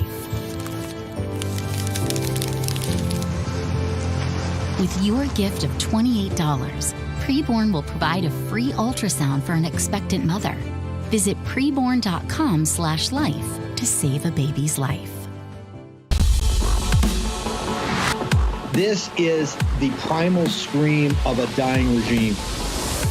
Pray for our enemies, because we're going medieval on these people. You're just not got a free shot on all these networks lying about the people. The people have had a belly full of it. I know you don't like hearing that. I know you try to do everything in the world to stop that, but you're not going to stop it. It's going to happen. And where do people like that go to share the big lie? MAGA media. I wish in my soul, I wish that any of these people had a conscience. Ask yourself, what is my task and what is my purpose? If that answer is to save my country, this country will be saved. War Room. Here's your host, Stephen K. Bannon. Okay, Thursday, 31 July, year of our Lord 2025. We're on fire this morning in the War Room. And why? Because it's a work day. And we can see clearly now exactly what's happening. It's pretty evident. In fact, I call it the 3 R's plus another R, regime change. I'll get to that momentarily. Senator Mike Lee is going to come up, talk about recess. He's had a plan from the beginning and trying to hammer through. I actually think what Senator Lee's plan is fantastic, and if we can't implement it, we ought to go to the recess appointment route. So the 3 R's, here's take you number 2 pencil out. This is our work. Number 1 is recess, right? What does it mean? Why are we going on it? What's supposed to happen during it? Number 2 is rescissions. That was the deal that was made to get the votes in the big, beautiful bill. Remember, the House approved a Senate version that was quite different in the House. And War Room Posse, we didn't love the House version. We had all kind of problems with the House version. However, we were prepared to take the good with the bad, the sweet with the sour. The Senate version was even worse. But there was this agreement that the president was going to use his Article 2 power, driven by Russ Vought and the team, for rescissions. Now, we had the symbolic rescission of the $9.4 billion, and you thought, it was the end of the world. That got rid of $1 billion over at NPR and PBS. And I think another $8 billion from USAID and other programs like that. But that's not a drop in a bucket. It was symbolic that it could be done. Now there's other rescissions packages ready to go. Why are they not coming forward? And these have big, big, big cuts. And if you can't do that, pocket rescissions, where President Trump just puts it in his pocket and says, hey, the money's not going to spend September 30th. These are rescissions for this fiscal year. September 30th comes, money hasn't been spent, Bob's your uncle. And the third, and I think the one we just ought to get to, cut the games out. Let's just go and pound the money and go back. The Impoundment Control Act of, I think, 1972 or 71, 72, 73, was done with a gun to Nixon's head, and he agreed to it. It's totally unconstitutional, President. And we have to use this as another exercise to prove our theory in the case on the unitary executive theory. Of being the office of the president, chief executive, commander in chief, and chief magistrate. Let's just roll and roll hard. We got to have these cuts. And I'm telling you, remember, the default position of the imperial capital is to spend more and to lie to you. And this is one of the number 1 priorities of MAGA. And folks, they understand you keep spending, you're going to keep having problems with interest rates. This is one of the reasons the Fed can point to and say, no, we can't cut because you're going to have this inflation. We cannot continue on with $2 trillion deficits. That's just another Keynesian disaster. Now that you see the supply side starting to kick in, that private sector is growing higher than public sectors, now's the time to cut the public sector. That is what rescission is about. So, Caroline, I realize now the donors, the fix is in. Nobody wants to cut spending except for the grassroots, and they want to cut spending because they're the recipient of all the negative of the spending, right? They're not lobbyists. They don't have their own lobbyist. They're not getting a special deal. And Rand Paul in that clip is so powerful. It said in the old days, they used to spend all this money and go to the junior guy and have all the junior guys hooked up and everything like that. They don't need to do it anymore. They go right to leadership. And here's why. Leadership in the Senate, John Thune, with that slick look and, it looks like the all-American boy. Right now, he doesn't not just agree, doesn't trust President Trump. Because if he trusted President Trump, they would actually go on a recess. He and Johnson would work it out, and then President Trump could do some things with recess appointments and other things. They don't trust him. He's just like McConnell. Also, they're lying to us. They're up on Capitol Hill right now, and their staffs are going to stay, and some of these people are going to work over the recess where they do codels in Sweden and in Athens and in the Greek islands, because you got to go there to look at NATO naval installations, and maybe we'll hang out on the beach for a week, right? They don't want to do any cuts, and their staffs are working away to come back with a omnibus. And they're going to put a gun to Trump's head and say, hey, you're on a roll and you don't want your government to shut down. But, hey, we didn't have time to do the single subject appropriations bills. We never got them done. Sorry. We didn't have time. We didn't these years. And, we know you don't want to do a CR like you did with approving Biden's budget. No more CR. So we're just going to do an omnibus. It's 9,000 pages. It's got all this crap in there for the lobbyists. But if you don't do it, come midnight on the 30th, your government's going to shut down. The Democrats want it. It'll never open back up. You won't have your border patrol. You won't be able to go do your mass deportations. None of the things you want to do, you'll be able to accomplish. And they're going to say, man, this thing's got a $2.5 trillion deficit, but we got to do it to keep the government open. Ma'am, what is wrong with my theory of the case of exactly this is reality of what's happening, not the happy talk on Fox where they get up there and they're talking RNC talking points. This is the deal right now, ma'am. Right. Disagree with anything that you're saying. I mean, I agree. I'm glad the $9 billion rescissions package passed, but there's way more to cut. I mean, $9 billion is putting a Band-Aid on a bullet wound. And the ultimate budget kill switch is the pocket rescission. It's legal. It's powerful. It could gut billions in deep state pork. And the White House, frankly, should send a new rescissions package every 2 weeks. Like, nothing should be off the table for us to be able to deal with the deficit. And why does the Uniparty hate rescissions packages so much? And it is because it strips them of their favorite things, which are slush funds, earmarks, and backroom deals. And look, right now, we talked about this earlier, that look no further than the text is coming out from these new appropriations bill out of the House for fiscal year 26.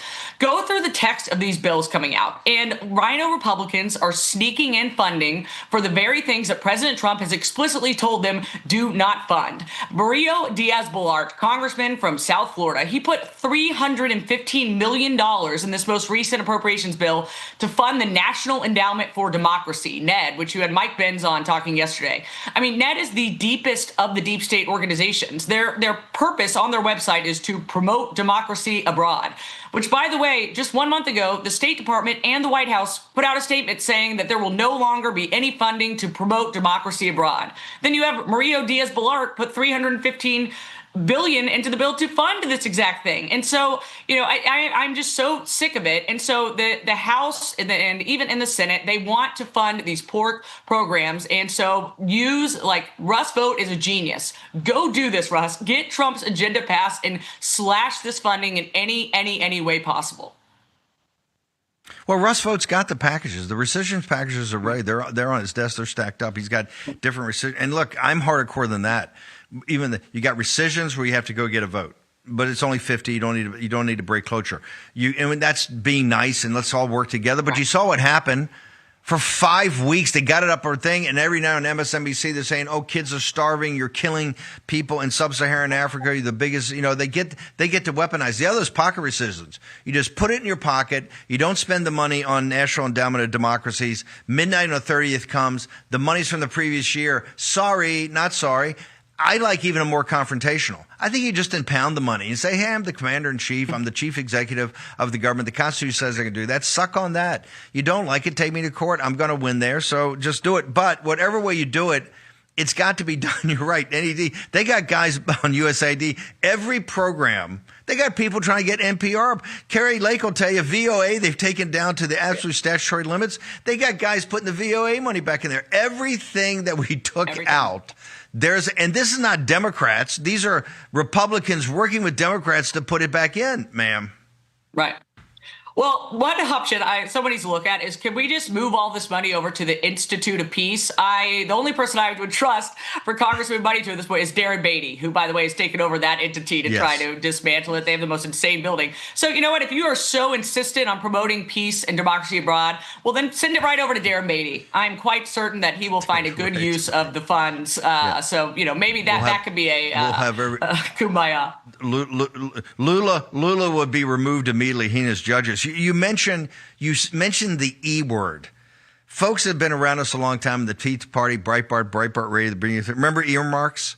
We took away the huge fight. We had a huge fight, I think, in the first year of the Tea Party, 2010, to take away earmarks. This is where congressmen had put their little their library or their bridge or something named after them. I think Shelby down in Alabama was the worst, right? He's naming everything. Every crosswalk was named in his name through earmarks. Grace, if you can pull the Punch Bowl today and get it up and highlight. I think they said there's Jay Sherman and his team are saying that they're working on these mini buses and all this because they're working away on these huge spending bills. Don't think they're sitting there thinking about cutting. I think I saw that there are 11,000 already. There's 11,000 earmarks. Not a dollar number. There's 11,000 different earmarks already that have been proposed by members of Congress because the earmarks thing is clearly gone again. And these guys, it's like a bazaar.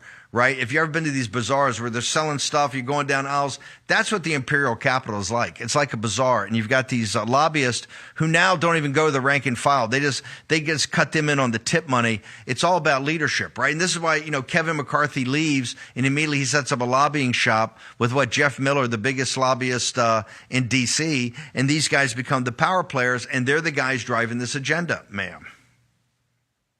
Actually, I love that you just brought up the Tea Party, Richard Shelby. Going back to that time, I was the college Republicans president at Auburn, and I founded the East Alabama Tea Party, and I built a literal ship on campus and brought a baby pool and did this whole demonstration against Richard Shelby. We dumped the tea, and I'm ranting against him. But it is, so I've been yelling about this, working on this my entire career, and it's still the deep state and they still find a way every single time. And now I feel like we are the closest that we have ever been to truly bringing a hammer down and stopping this insane spending. Not to mention, when we were talking about deficits back then, it was always kind of a concept. It was hard to explain that to people of how this will really affect your lives.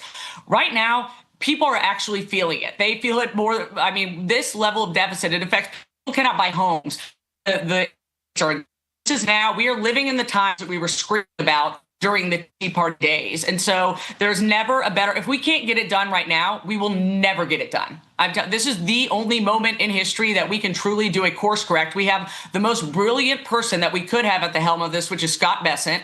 We have a president in Donald Trump who is fearless. The problem is we have a Congress that is Republican-led that is spineless. And so I'm hoping that President Trump and Scott Bessent and others really step up and they force this down Congress' throat because it matters for, your children, your future grandchildren, for, our country to survive. We have to deal with this spending problem. Before I leave, and by the way, President Trump, he gets the full information. He gets worked up like right now. I'm pretty sure he's worked up about recess appointments because I think he got bad information from people. Mike Lee's going to be on here in a second. He's got this whole alternative plan that they got to stay because they knock off every Thursday. And the Democrats take to the maximum, right, the ability to slow these things down, to slow walk them, right, using filibuster and other means for every candidate. And this is why only the judges have been prioritized.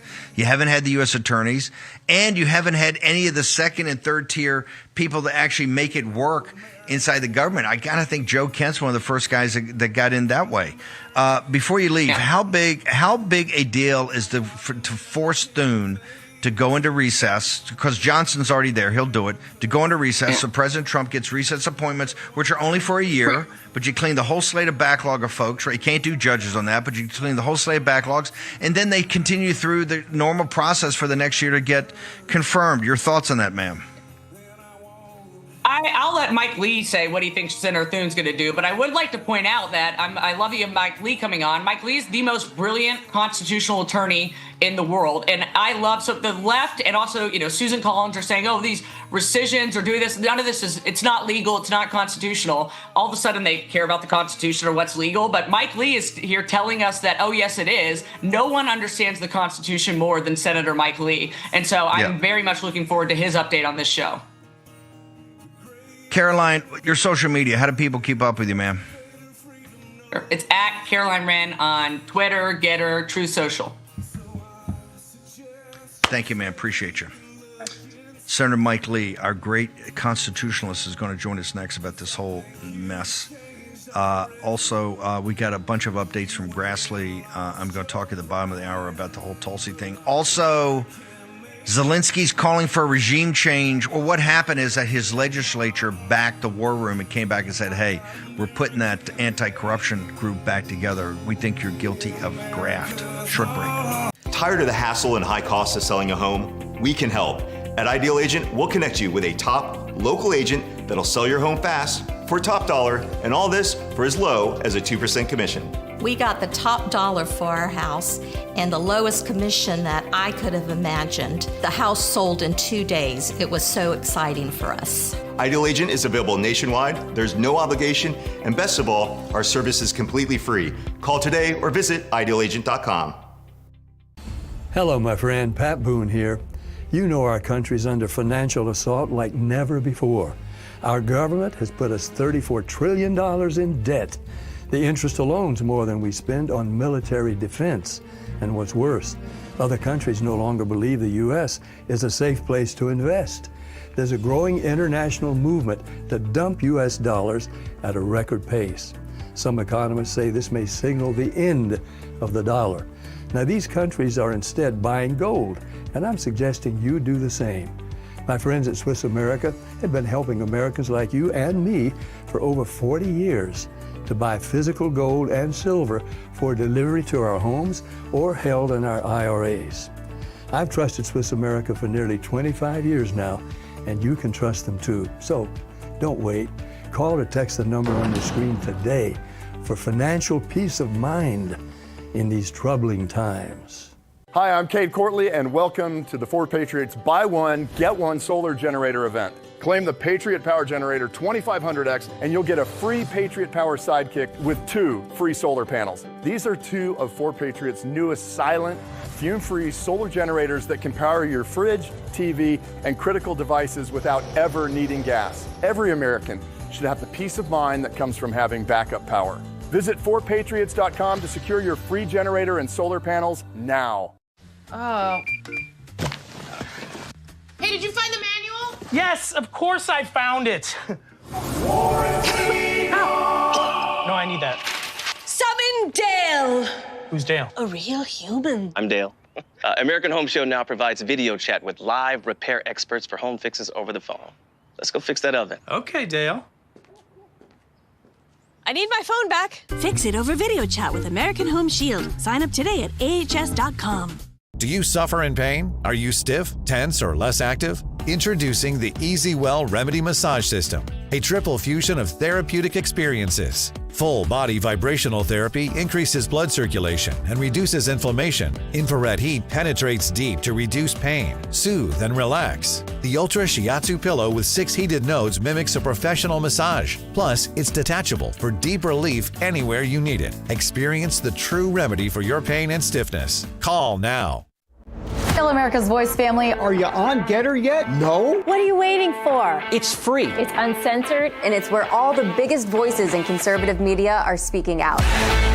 Download the Getter app right now. It's totally free. It's where I put up exclusively all of my content 24 hours a day. You want to know what Steve Bannon's thinking? Go to Getter. That's right. You can follow all of your favorites. Steve Bannon, Charlie Kirk, Jack Posobiec, and so many more. Download the Getter app now. Sign up for free and be part of the movement. Okay, make sure you get that Getter app. That's why I'm putting up stuff all day long exclusively. If we can put the graphic up, Senator Lee's going to join us here in a moment. Let's put the graphic up. The 3 R's, this is our work. Recess, rescissions, redistricting. I'm throwing a 4th in, regime change. I'll get to that at the bottom of the hour.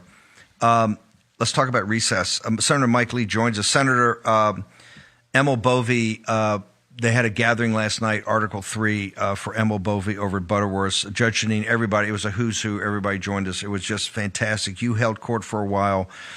But it was a big deal because of we got Judge Jeanine, I think it's confirmed.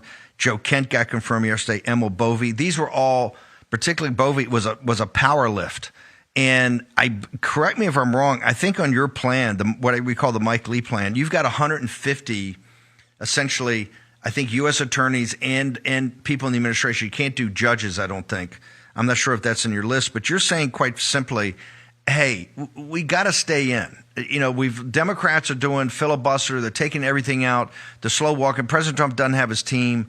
If we don't stay in town and get this done, this is going to be, I don't know, a 3 or 4 alarm fire. Can you walk people through the situation we're in, how we got here, and the Mike Lee solution, sir, since I think most people look to you as being our constitutional expert, Senator Lee?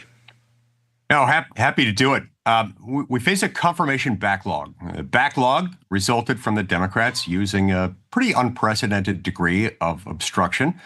Now, that is their right procedurally in the Senate, and in the modern Senate, it's become something of the norm for the opposition party to bring about delays. Now, that part of it's on them, but it's on us if we don't get these people confirmed. Their delays have been so severe, more severe than our delays have been when we've been the opposition party. We've now got 150 people nominated by President Trump who are languishing, waiting on the Senate floor for a vote with no action, sometimes for many months. Now, this is a combination, a wide array of nominees. A few of them are judicial nominees, but we're sort of at the beginning of the judicial nomination process. A lot of them are U.S. attorneys, undersecretaries, division directors of various agencies, and U.S. ambassadors. The bottom line is that in most of these cases, if we don't get them confirmed, we won't have the president's personnel running the executive branch of the U.S. government. And most of the time, you'll have career civil servants, deep state bureaucrats running the show. And you know what that means, Steve? Those guys are overwhelmingly Democrat. So in a Democratic administration, if you had a backlog, no worries. You still got Democrats running the agencies. In a Republican administration, the stakes are much higher because the power, the control of these agencies shifts over to the other party, the party that the American people voted against. So here's where we get to the solution. Again, Democrats created the backlog. Hang on 1 second before we get to your solution, because Thune's office, the leadership leaked to Semaphore today. They got a solution that there's some certain procedural things that they can do, and when we get back and after we get through the budget and sometime in October, there's things they can do on the margin to stop it, and that they can make the process move a little quicker. They run that up the flagpole today to see if anybody salutes. Can you just say what they're trying to do there to try to distract our attention, sir? Yeah, so they've talked about a number of things. I'm not sure what they floated publicly, but I think at the margins is the key, particularly if they're using the term at the margins. It's what I might have expected anyway. There are things we can do to shorten the period of time that a particular vote takes. Most of our votes are scheduled for 15 minutes. They tend to drag out longer than that. The leader has discretion that he can shorten it to 10 minutes and stick to it rigidly. That does help at the margins. But look, Steve, if we leave for the month of August, and that's what they're talking about, taking the entire month of August off, not coming back until the day after Labor Day, this will reach catastrophic levels simply because of this dynamic of the deep state being overwhelmingly leftist, Democratic, counter to Trump's interests and Trump's policies. This problem is only going to get worse. Now, if we were to continue at the same pace that we're confirming these people now, it'd take us until late April of 2026 just to get through these 150. To say nothing of the fact that between now and late April, we'll probably add another couple hundred people to the nomination list, and we'll never get caught up. This, in turn, will cause us to get backed up on our legislative agenda, and we'll have a harder time enacting what Trump wants and needs as part of his initiative to make America great again. So we need to do this now.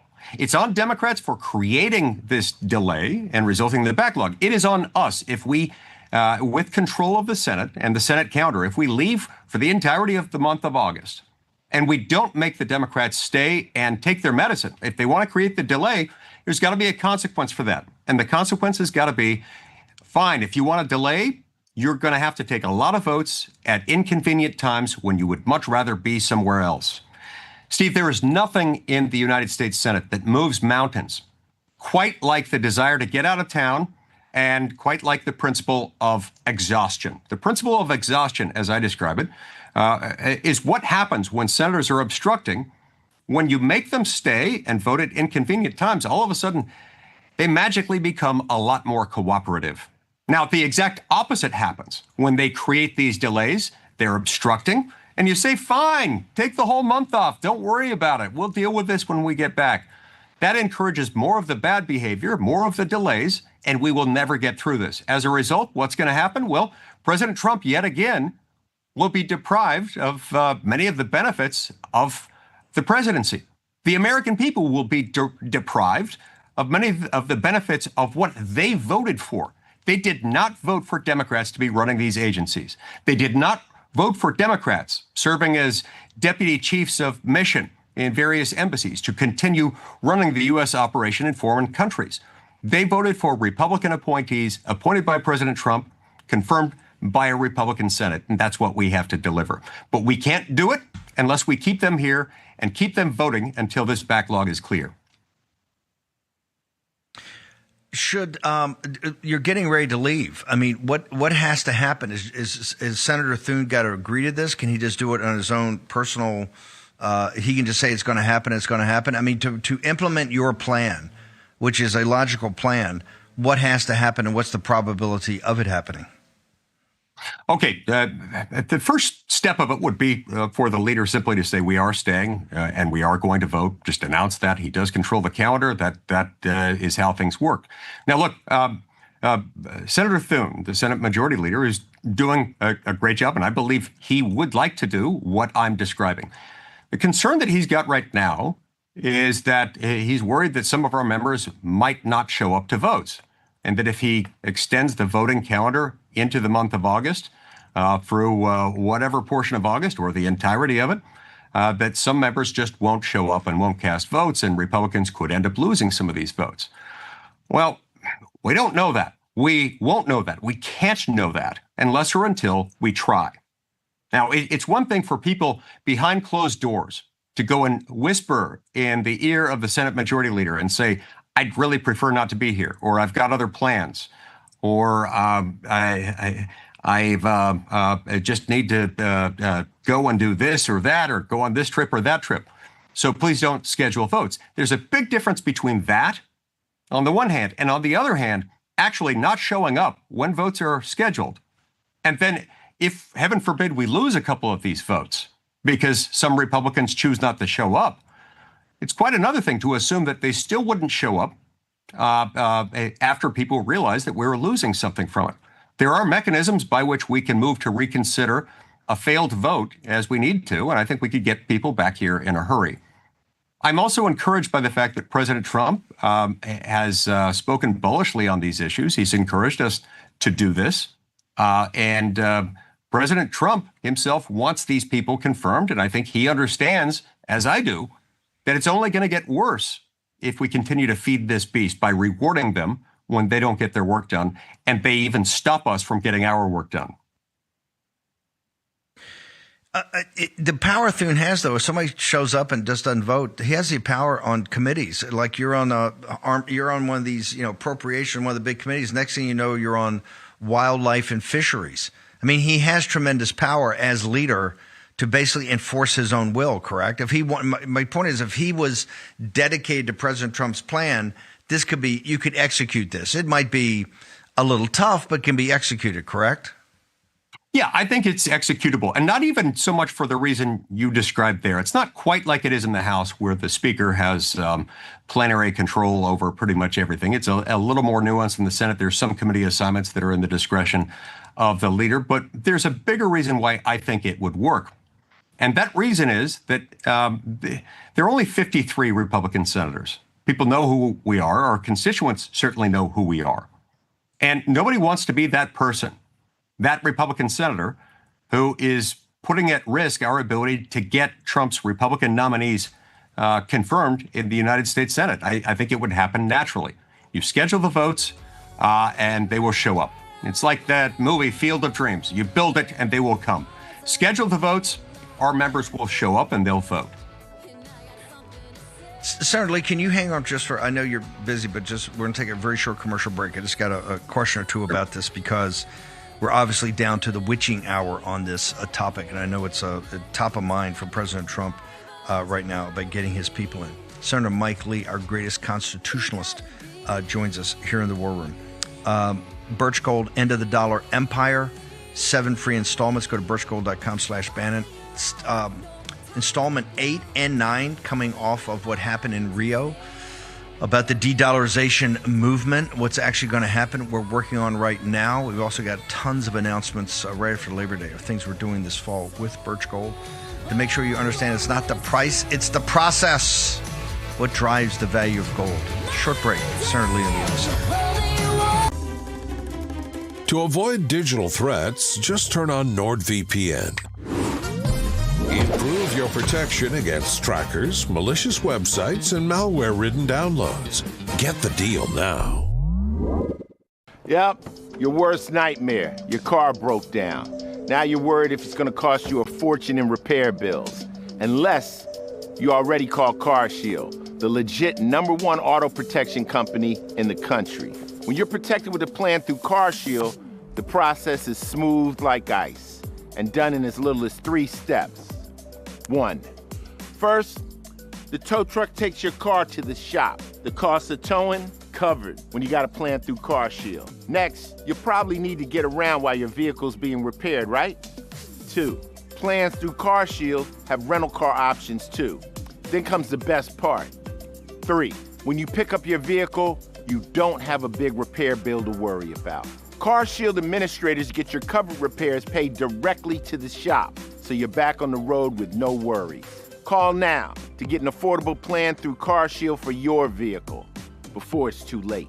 When you call CarShield, whether you got a small problem like a power window motor that could cost a few $100s, or a big problem like an engine or transmission that could cost you thousands of dollars, you're taken care of. CarShield is the #1 auto protection company in the country, and their administrators have paid out more than $1 billion in auto repairs. That's billion with a B. CarShield is the choice that gives you the CarShield guarantee. Your rate never goes up, and your coverage never goes down, no matter how many claims you have. Look, it's inevitable. As your car or truck ages, the parts and components are gonna fail. It's not worth the risk. Call CarShield now. Waiting until your car breaks down is too late. Call CarShield for coverage on up to 5,000 parts and get the CarShield guarantee, where your rate never goes up and your coverage never goes down, no matter how many claims you have. Call 800-653-8201. 800-653-8201. Tired of the hassle and high cost of selling a home? We can help. At Ideal Agent, we'll connect you with a top local agent that'll sell your home fast for top dollar, and all this for as low as a 2% commission. We got the top dollar for our house and the lowest commission that I could have imagined. The house sold in 2 days. It was so exciting for us. Ideal Agent is available nationwide, there's no obligation, and best of all, our service is completely free. Call today or visit idealagent.com. Did you know that thousands of authors across the country have written books and published them with Page Publishing? If you've written a book, Page Publishing can help you through the process. We cut through the confusion of the publishing world to make it easy for you. Call 1-800-319-0257. War Room. Here's your host, Stephen K. Bannon. Okay, Hakeem Jeffries is actually down addressing the Texas House. Brian Harrison just sent it to us. We're going to have more of that in the evening shows tonight. We're already going to be packed on that. Charlie Kirk follows us here at Real America's Voice. Jack Posobiec, Steve Gruber, Eric Bowling. Then we're back 5 to 7 tonight, and we're already packed in the show. So make sure you're the 3 R's, that and regime change. We got so much going on. Particularly the Senator Lee is here. And Grace and the folks doing the Bill Blaster, but everybody get ready to get up on the ramparts because this is a call to action. This is a work Thursday. So, Senator Lee, we're burning daylight here, right? Everybody's getting ready to blow out of here because tomorrow's 1st of August. Walk us through what has to happen from the grassroots support to give us a shot of implementing, of having the leader say, yeah, let's do the Mike Lee plan. What do we have to do? We've got to have an overwhelming show of support. Now, I believe it's out there. I'm seeing a lot of it already on social media, conservative media, phone calls in from constituents to my office, to other offices. I believe it's there, but I think it needs to intensify in order for this to happen. We can be a force multiplier. So reach out to your senators, post on social media, talk to your friends and family members, encourage them to do the same. And the message needs to be simple and clear. Clear the Senate confirmation backlog. Clear the backlog. Get it done. Stay in through August, as much of August, including all of August if you need to, but get it done before you recess. Get your work done before taking a recess. Now, I believe that will make a big difference. President Trump issued a bold statement the other day that was very helpful. I hope he'll continue with that. And we need to back him up with that. And go to Truth Social and find his statement from over the weekend and help amplify that statement and share it with your senators. Now, if this doesn't work, there is a backup plan to help rescue it. This is the best way to do it. Now, as a rescue measure, if this somehow doesn't work, at a bare minimum, if the Senate absolutely insists on taking a recess rather than getting its work done and refuses to stay and work through the 150 nominee backlog, then at a bare minimum, the Senate, when recessing, when demanding that it have a recess, it needs to actually recess and not do one of these squishy, passive-aggressive quasi-recesses. And what I mean by that is, for more than a decade, each time the Senate has taken a quote-unquote recess, it stops every 3 days. Every sometimes it's 4 days, taking into account holidays and things like that. And they'll hold what's called a pro forma session, in which one senator, typically from the majority party, comes in, gavels in and gavels out, meaning saying, I hereby call the Senate to order, and I hereby take the Senate out of session.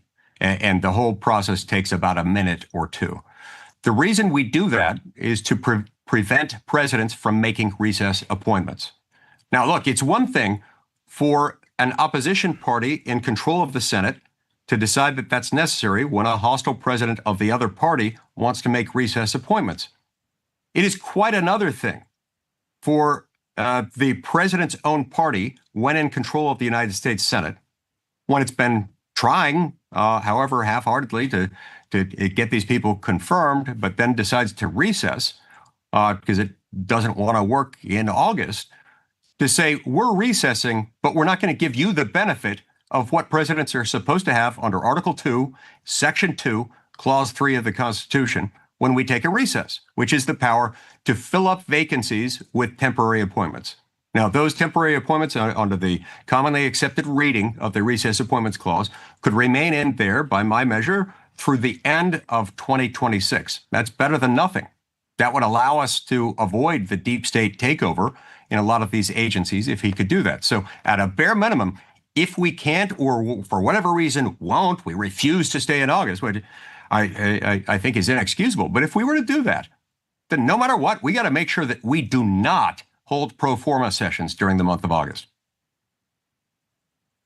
If just technically, if you do that, let's say you didn't hold the pro forma, and President Trump had recess appointments, you're saying by custom and tradition, you believe it goes through the end of 26 to the midterms.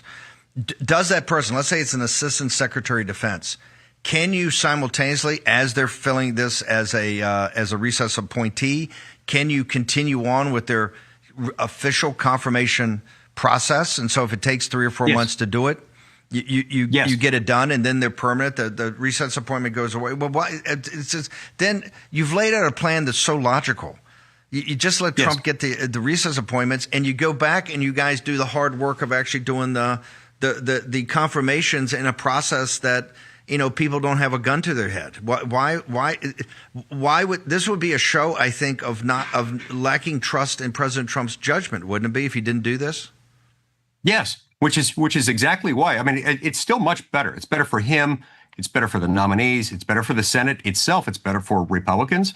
It's better for the MAGA agenda if we stay and get it done, because it's much better when they can stay in there through the duration of the president's term. And we're still going to have to do the work later, so it's better to do it now. But no matter what, we shouldn't stop the president from installing them temporarily. And to prevent him from doing that, to come in every 72 hours and hold pro forma sessions for the sole reason of preventing our own president from our own party, elected by the same voters who elected us, to prevent him from making temporary appointments while we go off and take a recess, that would be inexcusable.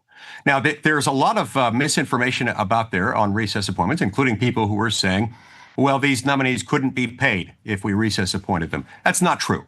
There is a federal statute that restricts our ability to pay some recess appointees. I don't believe any of these fall into those categories. And there are others who would say, well, you can't do that because in order to adjourn the Senate for more than 3 days, you have to get the permission of the other chamber, and the other chamber, the House of Representatives, isn't here. I've got two responses to that. First of all, I believe that there is likely a way that we could get the House of Representatives through its own type of pro forma session process. Perhaps they could approve our adjournment resolution. But even if that's not possible, there is another theory under which the Senate could send over an adjournment resolution saying we're going to recess in August, we're not going to hold pro forma sessions, and we want your permission to do this because we're required by the Constitution to do that.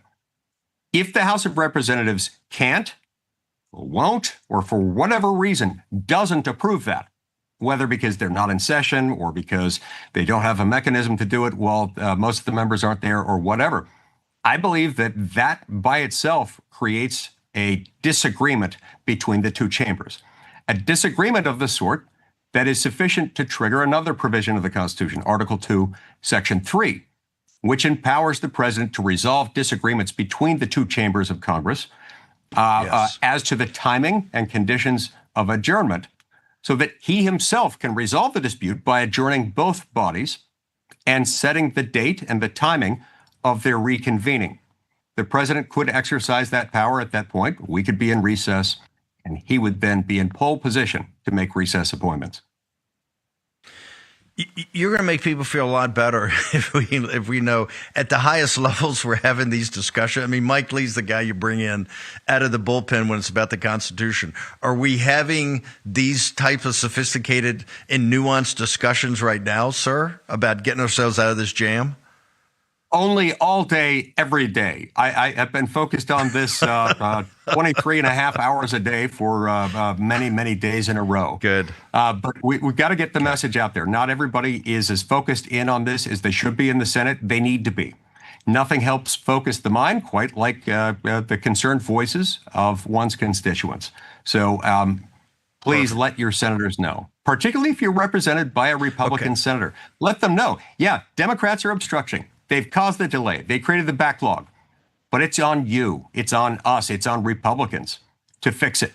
I believe the only surefire way of fixing it is for us to stay and get the work done. If we can't do that, at a minimum, for the love of Pete, let the president have the benefit of us actually being in recess if we're going to disrespect him by taking a recess in August rather than getting his appointees confirmed. This entire audience knows what we have to do to get to the ramparts to be a force multiplied. Grace, let's give Bill Blaster out for anybody who doesn't have it. Today, the calls, the text messages, talk to the staffs, all of it. Senator Lee, why I got you for 1 second, just to shift the topic. One thing I rant about all the time, and you're my expert. Rescissions, pocket rescissions, impoundment. In your reading of the Constitution, what are our tools there? What are the tools that are available in your mind for effectuating these type of changes? Do we have to go back every time for a rescission? Are you in agreement that the pocket rescissions can work? And what is your thoughts about the impoundment, the Impoundment Control Act, I think of 1971 or 72, on the impoundments? What should we do here? All right, let me deal with those in reverse order. As the Impoundment Control Act, I believe that it is unconstitutional or at least constitutionally problematic. It's not, I think it's unconstitutional. It's just, I say constitutionally problematic because the courts have yet to acknowledge its unconstitutionality. But for the first, I don't know, 200 years nearly of the history of the Republic, 190 or so years from the moment the Constitution was ratified until the Impoundment Control Act was enacted, presidents could and routinely did treat appropriated spending levels from Congress as a ceiling rather than a floor. There was no obligation on the part of the president to spend everything. If the president could fulfill whatever responsibilities there were, the president could spend less than that. And then in the 70s, everything got really squirrely. I don't know whether everybody was high on drugs or whatever. I was a baby at the time. I don't know. But they decided, well, we've got to change everything. This is the era when teachers in school started renaming everything. You couldn't call it recess. You had to call it break at school. You couldn't call it show and tell. You had to call it sharing time. And all of a sudden, they said we can't let presidents spend less than Congress authorizes and appropriates. So I think the Impoundment Control Act is highly constitutionally problematic, if not fully unconstitutional. And I've got a bill to repeal it. As far as pocket rescissions go, pocket rescissions, I believe, are fully legal under existing law. I believe the law allows for them. Russ Vogt, our OMB director, who's an absolute genius, has gone through this with a fine-tooth comb and makes a very compelling argument as to why pocket rescissions are not only acceptable, not only not illegal, but they are authorized under existing law. And I think we ought to continue to use them. Look, we're $37 trillion in debt. We've now got borrowing authority that could be used over the next couple of years to take that up to $42 trillion a year. We're now spending over $1.1 trillion a year just in interest on debt alone. Just a few years ago, I remember a time when our annual interest on debt was a mere $350 billion. And now this is more than we spend on defense. And this is still at a time when our Treasury yield rates are at significantly below the modern historical average. Yep. So things are going to get a lot worse unless we arrest this issue, unless we aggressively attack it. Yep. And pocket rescissions have got to be part of that. You've made me feel so much better. We're going to talk to you later. We'll get you in the next couple of weeks, talk about your bill about the Constitutionality Impoundment Control Act. Social media, where do they go? Particularly today, Senator, people want to follow you nonstop. Where do folks go? All right, so I'm talking about both of these issues on two primary accounts on X. At Send Mike Lee is my official account, and then I've got a separate one, separate from my office, at Based Mike Lee. Based Mike Lee, I post on there several times a day on this particular issue. Stay here, vote, clear the backlog. We got to get it done. Senator Lee, you are based. Thank you so much. And the War Room posse is to the ramparts this afternoon on this issue. Thank you, sir. We know what we got to do, folks. Let's go get it done. Short break. He was only 47. Aneurysm. Did he have life insurance? Do you? No. You got to get on it. Check out SelectQuote. Trust me, the peace of mind, it's worth it. Life insurance is too important to put off another day. That's why SelectQuote makes getting coverage you need easy, for less than $1 a day. Now get up to a $2 million policy with no medical exam and same-day coverage. Visit or call SelectQuote. We shop, you save. Hello, friends. Pat Boone here with a message from the past. Imagine the shock of reading tomorrow's newspaper and discovering the price of gold has doubled to over $1,000 an ounce. Sound impossible? Well, it's not. That's right. Back in 2006, my friends at Swiss America forecast gold prices would top $1,000 an ounce, and they were right. Today, several financial firms are forecasting $3,000 gold. Now, for over 40 years, Swiss America has helped folks like you and me purchase precious metals for home delivery and for our IRAs. So don't miss this opportunity again. Call or text Swiss America at the number on your screen now to receive your free portfolio review and a copy of The Timeless Truth About Gold and Silver. Learn for yourself how easy it is to safeguard your money. Call or text Swiss America today. Are you disabled and can no longer work? This is an important message for you. Are you between the age of 45 and 63 and need help filing for disability benefits? or were denied by your insurance company or the Social Security Administration? Call Premier Disability at 1-800-427-8055 now. Whether you're a first-time filer or filed before and were denied, you'll pay nothing unless you are approved for benefits. Thousands of disability claims are unnecessarily denied each month. Call Premier Disability at 1-800-427-8055 now. Work with a team who will fight to get you the benefits you deserve, who understands the physical, emotional, and potential financial impacts, and will share their insider expertise. There are time limits to apply for benefits. If you are between the age of 45 to 63 and need help filing a disability claim, or filed previously and were denied, call our helpline now. Selling your home shouldn't be expensive or stressful. At Ideal Agent, we'll connect you with a top local agent that'll sell your home fast for top dollar, and all this for as low as a 2% commission. Ideal Agent connected me with the best realtor in my market, and I saved $12,500 as a result of it, and I got more than my asking price. Ideal Agent is available nationwide, there's no obligation, and best of all, our service is completely free. Call today or visit idealagent.com. War Room. Here's your host, Stephen K. Bannon. Okay, folks, we got a lot of work to do, so make sure you get Bill Blaster or get to your senator right now. They got to stay until the backlog is cleared. They have to stay. No Senate recess. This is absolutely imperative. We got to get President Trump's team in place, and you can't take 30 days off. They wouldn't be coming back. It's actually more than 30 days off. Coming back till after Labor Day. So make sure you make contact today and let them know in no uncertain terms that this is unacceptable and they got to stay. Cameron, you join us now. You just heard Mike Lee, Cameron, and they talked about $37 trillion in debt, interest rates over $1 trillion. We're going to have on September 30th about a $2 trillion deficit for this year.